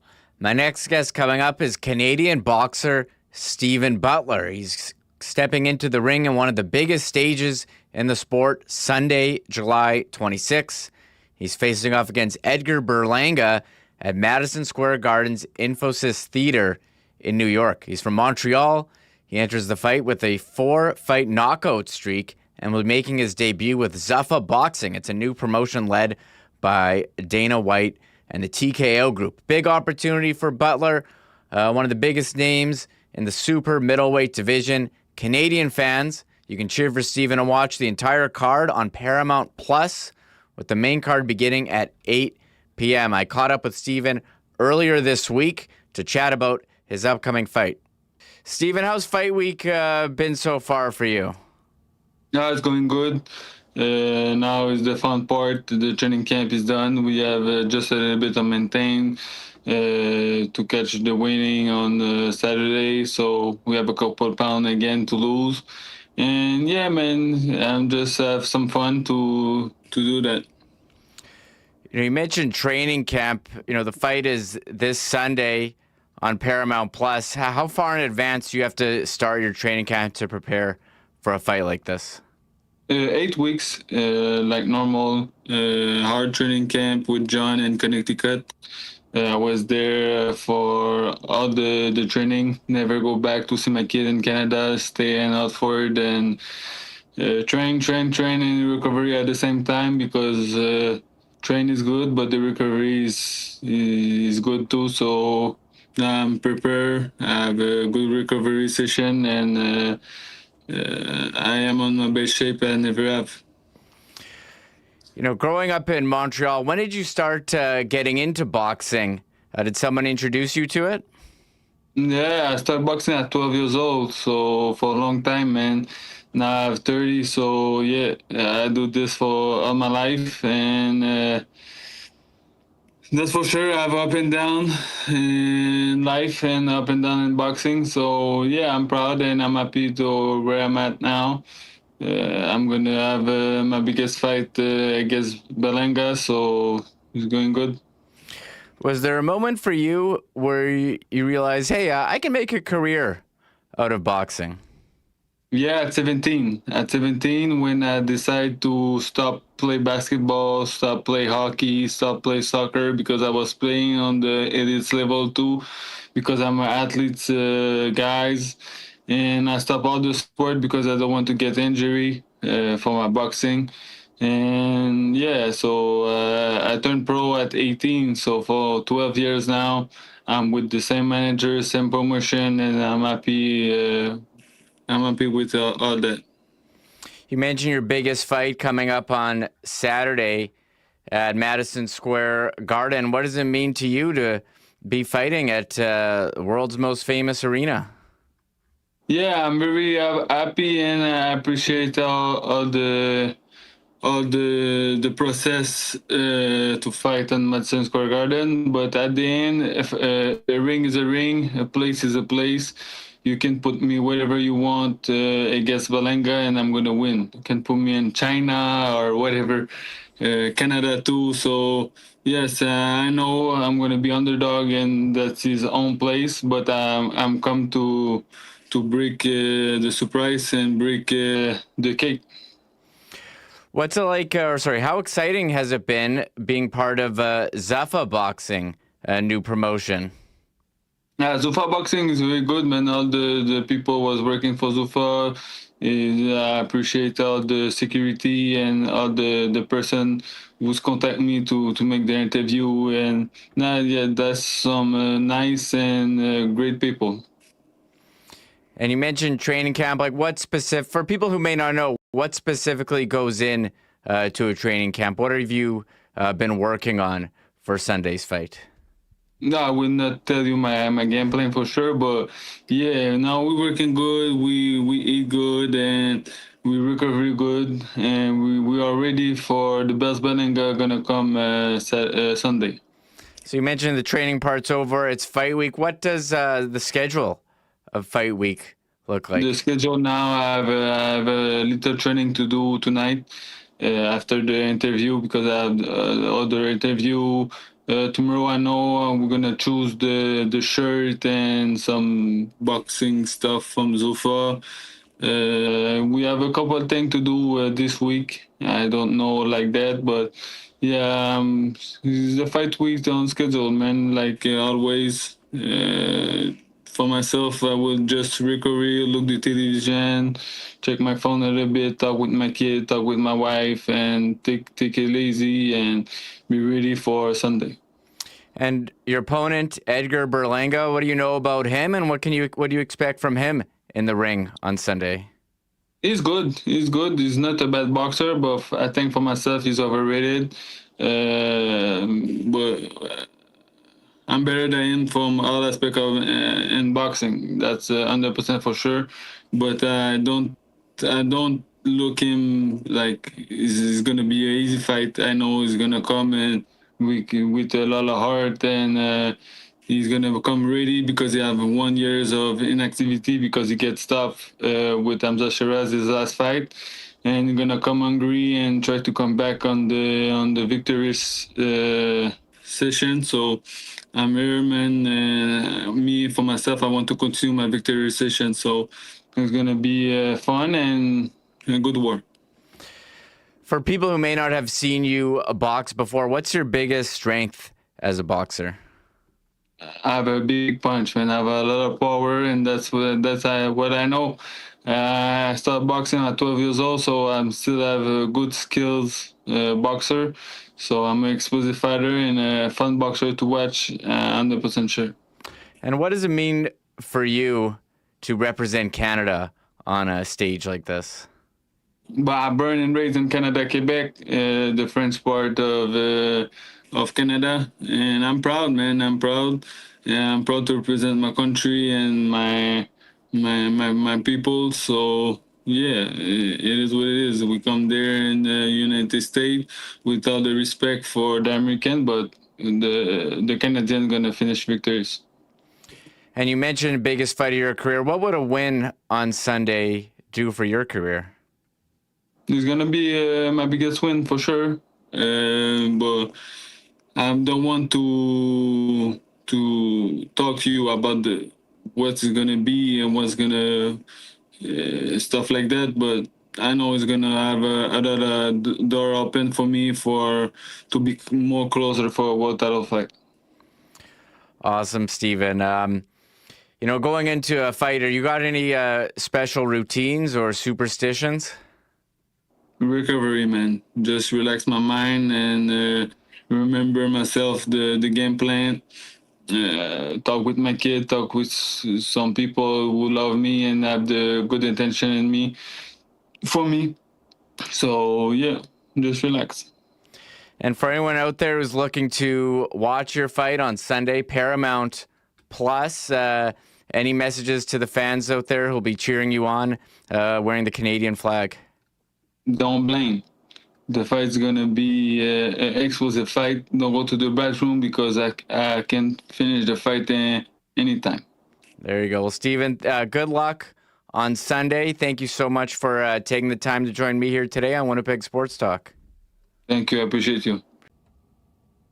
All right. Thanks to Steven for taking the time to hop on with me earlier this week.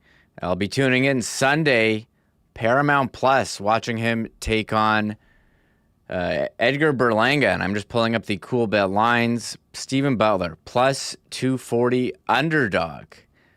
So we'll see how that comes out. Connor Hrabchak going to join me. We'll do our Chudds Sports Power Poll. Look at the games tonight. Hey, I want to thank our friends at Aikens Lake for the great support of WST. I'm actually going to be up there in September as part of the HSC auction that we did. Really looking forward to meeting the winner and having a few days out on the water at the end of the season. They're already booking well into 2027. So if you're thinking about a world-class fishing experience where you can be on the water in about 2 hours from the city of Winnipeg, including a short flight, Aikens Lake is the spot. As I've told you, and the fishing is amazing. The hospitality might even be better. And the Trent family, the Aikens team, is second to none. And no matter what's happening when you are on the waters, you can be sure that you're going to have great meals and just an incredible time over at Aikens Lake. AikensLake.com for more information. And you can also check them out online for availability for 2027 at AikensLake.com. Quieter week in golf this week. Our Breezy Bend Golf Report starting on Thursday will be the 3M Open down at TPC Twin Cities. Of course, all of our golf reports brought to you by Breezy Bend. If you're thinking about a great long-term home for you and your family on one of Winnipeg's top private courses, check out breezybend.ca for information on membership for the 2027 season. A big cheers to our friends at Winnipeg's favorite local brewery, Little Brown Jug. You train day in and day out, learning new techniques, approaching new concepts, and living out the thrill of achieving your goals. Building a craft beer is no different. While you spend your hours on the ice, we spend ours here, brewing our trademark beer. Again, and again. Here's to pushing the status quo and challenging ourselves to build something memorable. 1919 by Little Brown Jug.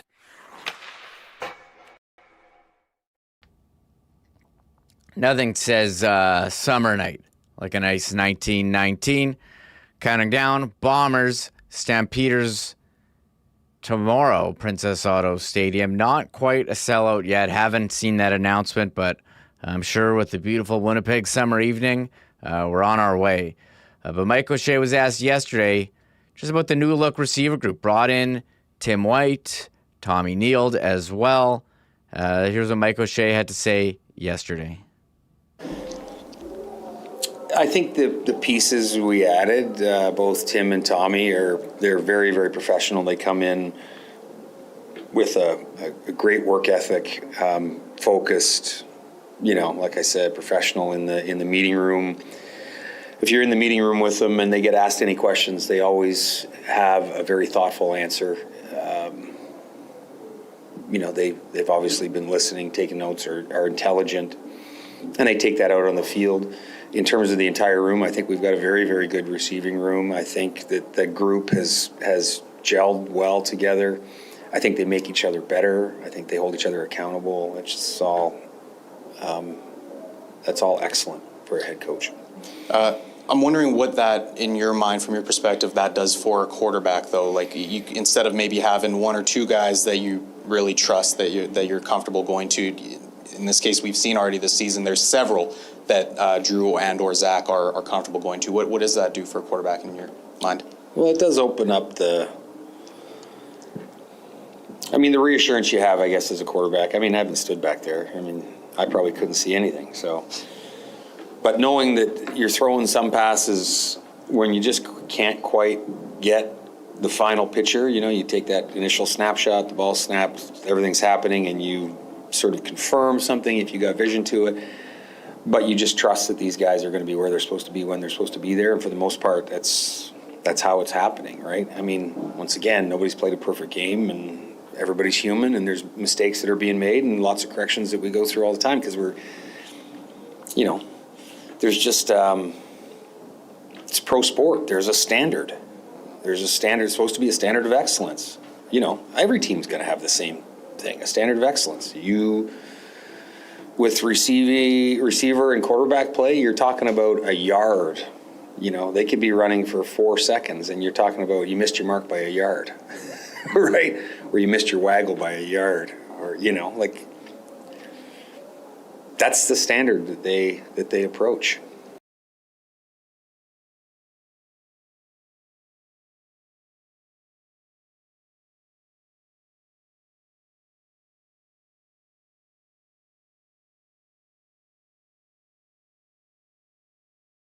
I'm muted. There's Mike O'Shea talking about the receiver group. Connor Hrabchak going to join me in just a second. Connor, do I have you? Hello. Can you hear me? Yeah, I got you. What's happening, Connor? We're getting ready here for this Bombers Stampeders game. But first, we're going to kick off CFL Week 8 tonight with our power poll. You got one in mind here? Yes, I do. I don't know if we're going to be blind ranking here or if we have it ready to go, but I have a mental power poll ready to go for sure. Let's bring it in. We've got our power poll. It's just going to go 5-1. And here it is. Ready? Number 5. We've got the Calgary Stampeders. Kind of crazy putting a team that's 2-4 at number 5. But as we've talked all show, these guys are better than their record. Yeah, they've played a lot of these teams tight. They lost to Montreal twice, who's going to show up later on this power poll. So definitely a team I think deserving of number 5 right now. And if they go on a run and maybe beat a Winnipeg on Friday, maybe beat a Saskatchewan later on this season, beat Edmonton a couple of times, maybe in and around Labor Day when those two teams play one another, maybe they'll find themselves higher on this list. But right now, 2-4, number 5, couple losses to arguably the best team in the CFL right now. I think that's a pretty fair spot for Calgary. Coming in number 4, we've got the Winnipeg Blue Bombers, 4-2, but kind of questionable. We're not quite sure what we're getting, making a lot of mistakes, but hey, 4-2, pretty good there. Yeah, they've found ways to win, and much like Calgary, I think with a strong couple of weeks, Winnipeg can separate themselves and put them in the conversation with the top 3 teams that are about to come up on this list. I think there's a pretty big, well, not big, I think there's a noticeable gap between the third team on this list and the Blue Bombers, and really separating the top three in the CFL through the first couple of weeks here. So, the Bombers with a win over Calgary maybe on Friday, and then I know they get Ottawa again here. They get Edmonton and Montreal before the Labor Day Banjo Bowl, home and home. Those could be some statement games as well. So you haven't been blown away with the Bombers through the first couple of weeks here, but they are 4-2. They're finding ways to win. And I think the next couple of weeks here will really dictate whether they go up and join the upper echelon of the CFL or hang out in this 4 to 5 range for the next couple of weeks. All right, we've got number 3, the Rough Riders. I mean, this is the Grey Cup champions from last year, Connor, but we have them at number 3, but I think the battle for number 2 tonight against Edmonton. Yeah, the number 2 team, and feel free to just fire them up there as well. The Edmonton Elks, I mean, they play tonight, the Elks and the Riders, so feel free to just put whoever wins tonight at number 2. But both of these teams have been pretty impressive. I mean, Edmonton, I don't think anyone predicted that they would start the way that they have, 5-1, and the past couple of years, they've sank their season through the first 6 weeks, and they've just ended up, done through the first number of weeks. By Labor Day, their season's over. They're out of the playoffs, whatever the number or their record at the time is. This year, they're putting themselves in a good spot, and they've got some quality wins. It wasn't the most impressive one over BC, winning by only 2 points last week with Nathan Rourke basically having missed the entirety of that game, but they still ultimately won. They're winning games. Cody Fajardo's operating the offense.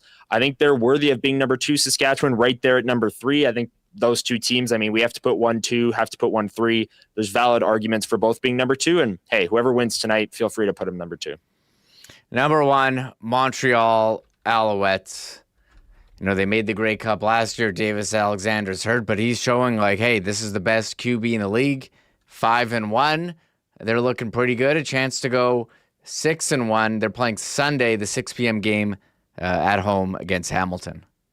Yeah, and that's a game that I know Trey Ford is maybe giving Hamilton fans a little bit of hope, but that's a game that, Montreal is a 10-point favorite. Last I checked, that's a game that they're very likely going to win. But look, Calgary's number 5, whether it was at home or on the road, Montreal beat them both times. They beat the Red Blacks. That was a bit of a closer game. They did lose to Edmonton, so maybe there's some debate between 1 and 2 there because Edmonton did beat Montreal head-to-head, but, they beat the Tiger Cats when Bo Levi Mitchell was still healthy. They beat the Argonauts at home.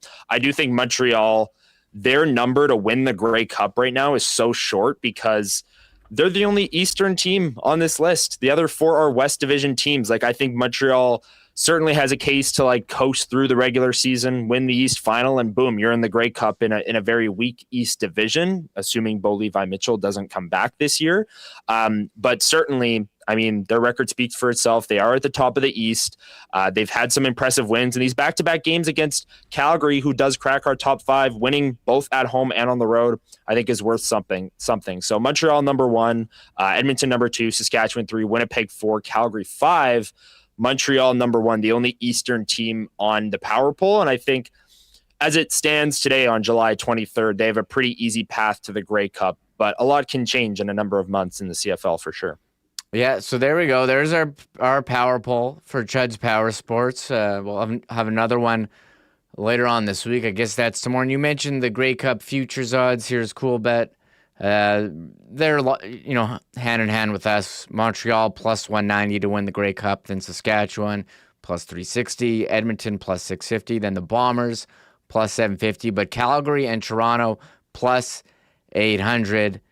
And we did have a question from Keith Lillies. He says, how many more losses for Calgary before they aren't considered better than their record? Well, the odds makers have the power poll basically the same as we did. I mean, you can alternate Calgary, Toronto, but you look at Calgary's next couple of games against Winnipeg, Hamilton, and Toronto, and then BC after with Chase Bryce at quarterback, we think, and then Hamilton. So this could be a really nice stretch here for Calgary the next 1, 2, 3, 4, 5 games before playing Edmonton on Labor Day, Monday, September 7. Yeah, and I do think it's worth noting as well that the past number of years we've talked about a second half collapse from Vernon Adams, right? Like he starts the year red hot, like he's done again this year, 17 touchdowns, no picks. And then the second half, he falls off a little bit. Usually the team's record starts to slide. The fact that he's been so red hot and they're still only 2-4, if this Vernon Adams second half slide comes again this season, that's like, full-fledged alarm for Calgary, because he's been playing so well and their record doesn't really reflect it yet. So, hey, if they lose to the Bombers, I mean, they're 2-5. They're 3 games back, technically 4 games back, because they will have lost the tiebreaker to the Bombers for third place in the West. Like, they have a tall mountain to climb. If they lose this game on Friday, they're going to be a desperate team. And it's worth noting that Vernon Adams has been so good, yet their record's only 2-4. So if that second half kind of collapse that we've seen the last number of years from VA does come again this year, Calgary could be a team that suddenly, for the first half of the season, we're talking, wow, they're better than their record. Look, they played Montreal tight. They played Winnipeg tight. They're losing all these games by a field goal. They're right there. And then suddenly their quarterback play and really their offensive play drops off in the second half. And they're a team that we could be talking about missing the playoffs. So this is a big game for Calgary on Friday. They're going to be a desperate team because 2-5 with how they've played so far this season would not be reflective of how they've played, but it would be the situation they're in, and it would be a very tall mountain to climb coming out of that for the remainder of the season. Yeah, they just lost 2 straight to Montreal. They did beat BC. They beat Toronto. But you had, squeakers, all these games within 3 points, with the losing 30-28 to the Bombers, losing in overtime to Saskatchewan. It's been a bit tough here for Calgary, but hey, a chance to turn it around against Hamilton and Toronto coming up. Toronto's kind of lurking.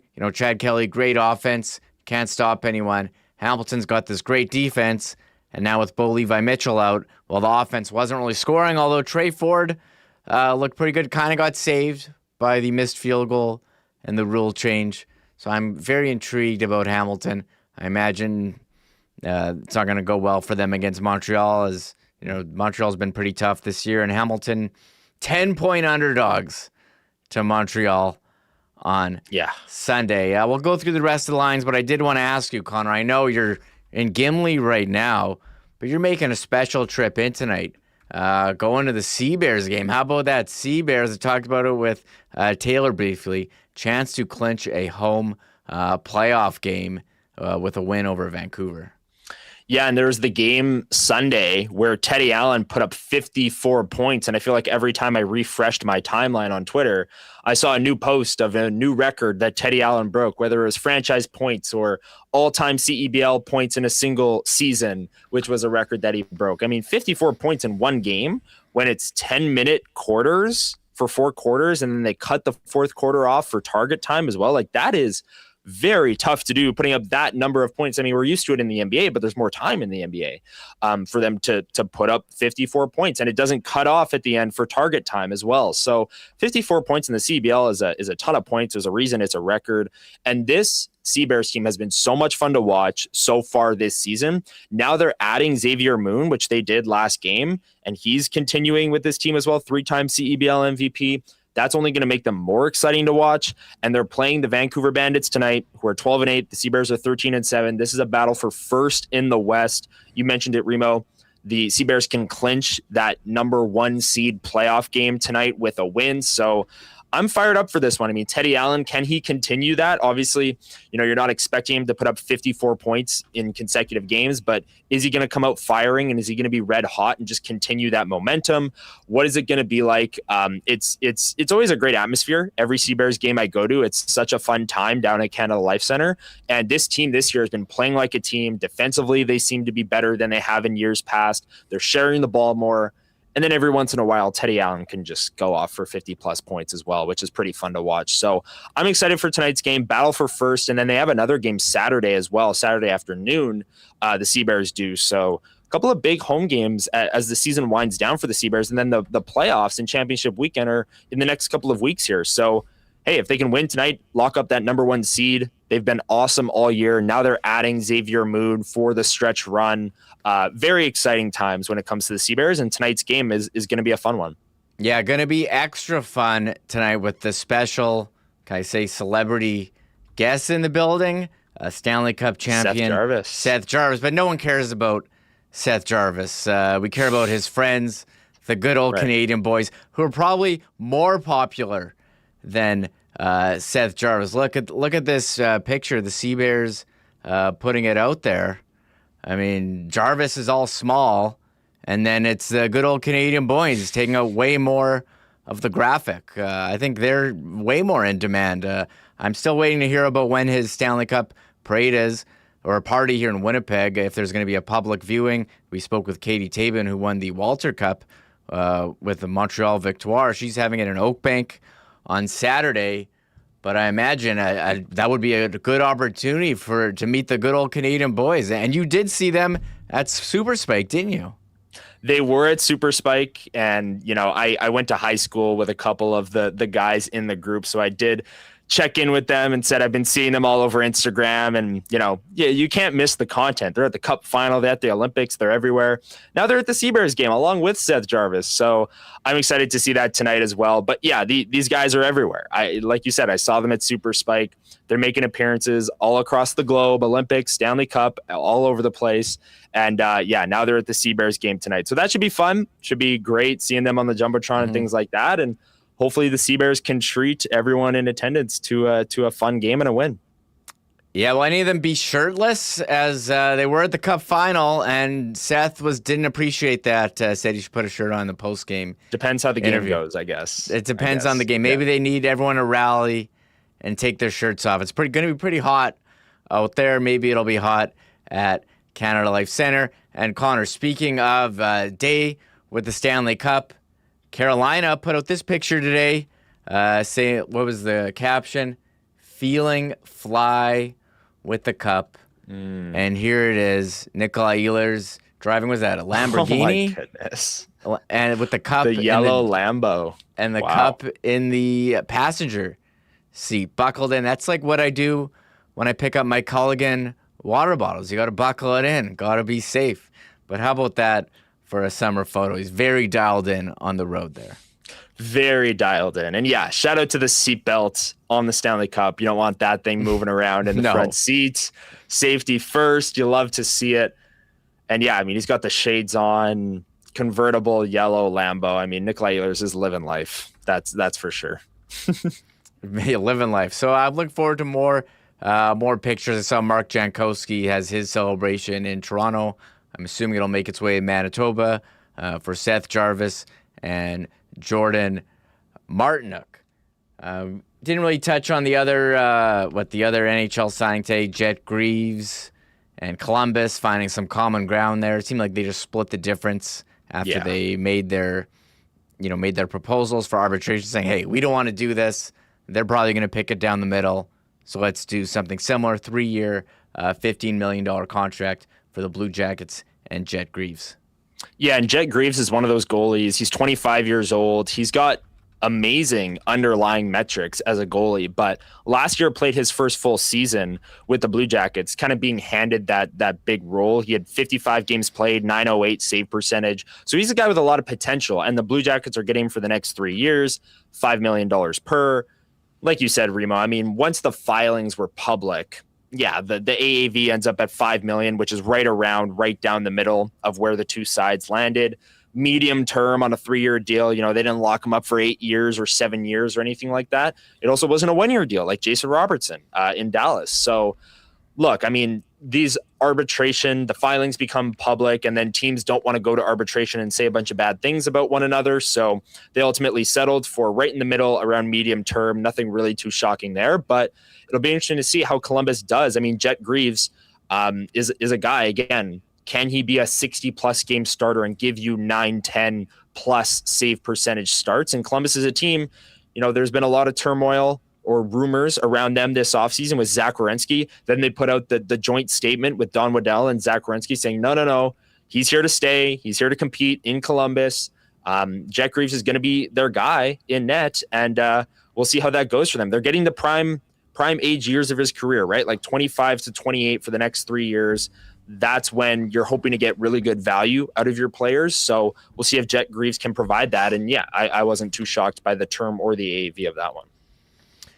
Yeah, I don't think we'll see if there's any other signings. We're still, refreshing every day. Logan Stanley, very curious where he's going to go. I mean, reports of a massive contract incoming. That was Chris Johnson putting that one out there. And Patrick Laine, what's next for his career? Also, what about Vladimir Gus Nyquist? Gus, yeah, I haven't The seen decision. anything. Where is he going? Any rumors? No? I haven't even heard his name mentioned. Is he going to play in Sweden? Probably. I'm trying to forget the Gus Nyquist era. Sorry, Connor. I had to bring that up. 304 on Thursday. My favorite highlight was him not getting his first goal against St. Louis during our Boston Pizza watch party, where he almost tied the game, but didn't. He did get the first goal. I think I was in attendance for that game. It was the night before the trade deadline. I remember it because going into the deadline, it was like, oh, look at all their pending UFAs. Haha, could Gus Nyquist get them some value? And then he scored the night before the deadline. And it was like, oh my goodness, is some team going to fall for this? And then no, it didn't happen. But we'll remember it. Good memories or bad memories, whatever you want to say. Yeah, so we'll see. And hey, time for the Coolbet lines. A number of things you can wager on. And I've got my eye on Elks Rough Riders tonight. Rough Riders -4.5 point favorites at home. A couple props. I don't know if you know this. In our CFL Fantasy League, I have just about every Rough Rider receiver. I have Johnson. I have Emilus. I have Kean Schaefer Baker. So I'm going. I like the overs on. Although the numbers have gone up quite a bit since I first saw them for Keyshawn and Kean Schaefer Baker. But 58-point total in this one. You've got a lean for this game? I don't. It's tough. It's, they were the 2 and 3 teams on our power poll. Like we said, I mean, the winner of this is going to become the second best team in the CFL, or maybe even the best team in the CFL if one team really blows them out and has a statement game. I think I like the Riders at home. The Elks, they played BC last week and they didn't play great. I mean, Nathan Rourke was out of that game pretty early, and they only won by 2 points. That wasn't a game that screams, oh, Chase Bryce was playing and threw 4 picks, or at least the scoreline didn't scream that. So I think the Riders win this one. Do they cover the 4.5? I'll say yes. I do think the Riders cover this one, but I don't know. Edmonton just hasn't impressed me going back to last week, and now they're going on the road on a Thursday in Regina. I think Saskatchewan, they're, again, defending Grey Cup champs, one of the best teams in the CFL at home. I think they'll be able to take advantage of Edmonton in this one and get the win and cover. So that's where I'll go on this one. What about you? 4.5 seems like a lot, so I think I would roll Edmonton there. They've been pretty good. I mean, you have to think what could have been last year if they would have started Fajardo early, and I imagine this will be a very heavy pregame as well with the tragedy that happened earlier in the week that we've touched on. I mean, very nicely by Jeff Hamilton and Huss on CFL 110. You should check that out if you want to hear their thoughts. Jeff spoke much better than I could on that. Moving on to the other games, Bombers -1.5, very slight favorites at home against Calgary. I'm nervous with the Bombers on the short week here, Connor. I know Calgary's had the extra day. They played Saturday afternoon. Not a lot of practice time with Drew Brown. We'll see how that one goes. Toronto, they're road favorites as their road travels continue with the World Cup. 3.5 point favorites on the road in BC. That's Saturday at 6, and Montreal massive favorites against Hamilton. It looked pretty good. 10 points seems like a lot. I don't know. I was kind of leaning Hamilton on that one, Connor. 10 points in the CFL is a lot regardless of teams. I mean, we just saw the Bombers play the Red Blacks, and that game was close. And that game wasn't a 10-point spread, but it was the winless Ottawa Red Blacks, and you thought maybe the Bombers could blow them out in that game. But that just wasn't the case. And I know Trey Ford has his ups and downs, but last week against Toronto, I mean, he was making plays, running around, throwing deep touchdowns to Kenny Lawler. I think that's a lot of points, 10. And I'm with you. I would take Hamilton plus 10 if I were betting on that game. The other one, and Jeff and Huss were on the opposite sides of this on CFL 110, and I actually had to jump in and break the stalemate, if you will, was Toronto and BC. And Toronto's 3.5-point favorites, that's the side I took. Seeing Bryce quarterback the Lions last week, I don't have much faith in him. I know Toronto's defense, hasn't been great so far this season, but I just don't think it'll matter. I mean, they're in BC, so BC's back at home, BC place. They're on the fast track, if you will. And I think Toronto's offense is going to be able to put up a lot of points in the Dome with that wide receiver core. So I think Toronto is going to win and cover the 3.5 in that game. BC, I mean, if they lose again and Rourke is maybe out another couple of weeks, there are some big question marks there as well. A lot of backup quarterback issues in the CFL these days, Remo, and that trade for Drew Brown, I think, is looking better by the week from the Bombers' perspective. But I think Toronto minus 3.5 and Hamilton plus 10 is where I'd be on those other two games. And I don't know, check out CFL 110. Jeff and Huss had their reads on it as well. Yeah, the CFL was so great the first couple weeks. No quarterback injuries, tons of points being scored, and then you had with the Elgersma game, Drew Brown's played pretty well though. Chase Bryce in on BC. You had Dole Gala for a couple for Hamilton. It wasn't pretty. Seems to get sorted out there. Just looking at some other things you can look at Coolbet, MLB, tons of games. How about the ATP Tour Winnipeg? We talked with the winner, Liam Draxel, yesterday. You can bet on him. He's minus 135 favorite, playing at 6 o'clock, and he could be playing every day leading up to the final on the weekend. Maybe I'll throw down on him, Connor, and head out to West St. Paul to check that out. It's a new tennis center there. There you go. Something to look at, ATP Winnipeg. Awesome. And we do have, where's the base? They have the Gold Eyes on this one under Canadian baseball. Gold Eyes plus 100 underdog tonight against the Sioux Falls Canaries, and they'll be home all weekend at Blue Cross Park starting tomorrow. So no shortage of activity. World Series of Poker on here. Main event, winning hand.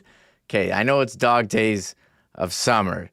out of hand here. I don't know any of these names. I did watch every episode of the 2005 World Series of Poker, or it was 2006, and that's 20 years ago now. Time flies. Time certainly flies, and I'm looking at the Thursday night Super Boost. Kevin McGonigal for the Tigers to get a hit, and then Justin Rankin to score a touchdown for the Elks tonight in that game. So a little multi-sport action there. Again, in the dog days of summer, why not? I don't mind that at all. And then I know sometimes Coolbet does have CEBL lines. I don't see the Seabears game, but I don't know. Big one tonight, so that would be an interesting line to look at as well. Mm-hmm. No lines, Connor, on Family Feud. If Connor Hrabchak will get the number one answer on the board, that's tonight, 7 p.m. I'm going to go set my PVR right after this and make sure we get Hrabchak's answers on this show tomorrow, because it is July 23rd. And I mean, we had Adam Lowry's wedding, Connor Hrabchak on Family Feud. It's the off season. We're covering it all here on Winnipeg Sports. Are you familiar with Family Feud, Connor? Oh, yeah. Yeah. I mean, I wouldn't say I'm an expert, but I'm familiar with how it works. Mm-hmm. You steal from the other family if they get their 3 strikes and all that stuff. I've watched it before, for sure. Yeah, we asked 100 people, what would you do with your day with the Stanley Cup when you had your day? Top 5 answers on the board, Connor. What would you do if you had the Stanley Cup? What's the number one answer? Oh, if I had the Stanley Cup for a day? Yeah. I mean, assuming you'd take it home with family and friends? Yeah, I guess the thing that you do with it when you win it, number one answer, drink out of it, right? Oh, yeah, okay. What do you do with it? Okay, eat a bowl of cereal out of the Stanley Cup, drink out of it. Yeah. Popcorn, yeah. Sorry. Yeah, you can take it on a boat. I don't know. You can drive it in a yellow Lamborghini, as we saw just moments ago. Nikolai Ehlers. Just moments ago. So just moments ago. There we go. So looking forward to the game tomorrow, but also Seabears tonight with Seth Jarvis and the good old Canadian boys in the house. Should be a party there at what do they call it? The Seabears home. Tundra? I don't know. Is that just the Tundra buggy? Anyways. I think that's just the Tundra buggy. Anyways, it's been a solid 2 hours here. Connor, I'll let you go. You're on vacation, joining me here today for Hustler. It's been so much fun. And hey, shout out to the sponsors. Without them, we would not be here doing this today. Clean Line, Manitoba Battery, Rollies Transfer, Princess Auto, Chudds Power Sports, St. Vital Dental, Boston Pizza, Royal Sports, Winnipeg Gold Eyes, Travel Manitoba, Assiniboia Downs, Aikens Lake, Breezy Bend, Little Brown Jug, and Coolbet. So thank you to our guests, Stephen Butler. We had Taylor Allen, Winnipeg Free Press, Mike McIntyre, and thanks to Connor. Thanks to you, the listeners. Again, without you guys, we probably wouldn't be here either doing this. Shout out to everyone who joined us in chat today. For Connor Hrabchak, I'm Michael Remis. This has been another edition of Winnipeg Sports Talk Daily. Bye-bye. Oh, my God! Oh! Shut it down! Let's go home! Thanks for tuning in to Winnipeg Sports Talk Daily. Make sure to subscribe on YouTube and your favorite podcast feed at winnipegsportstalk.com.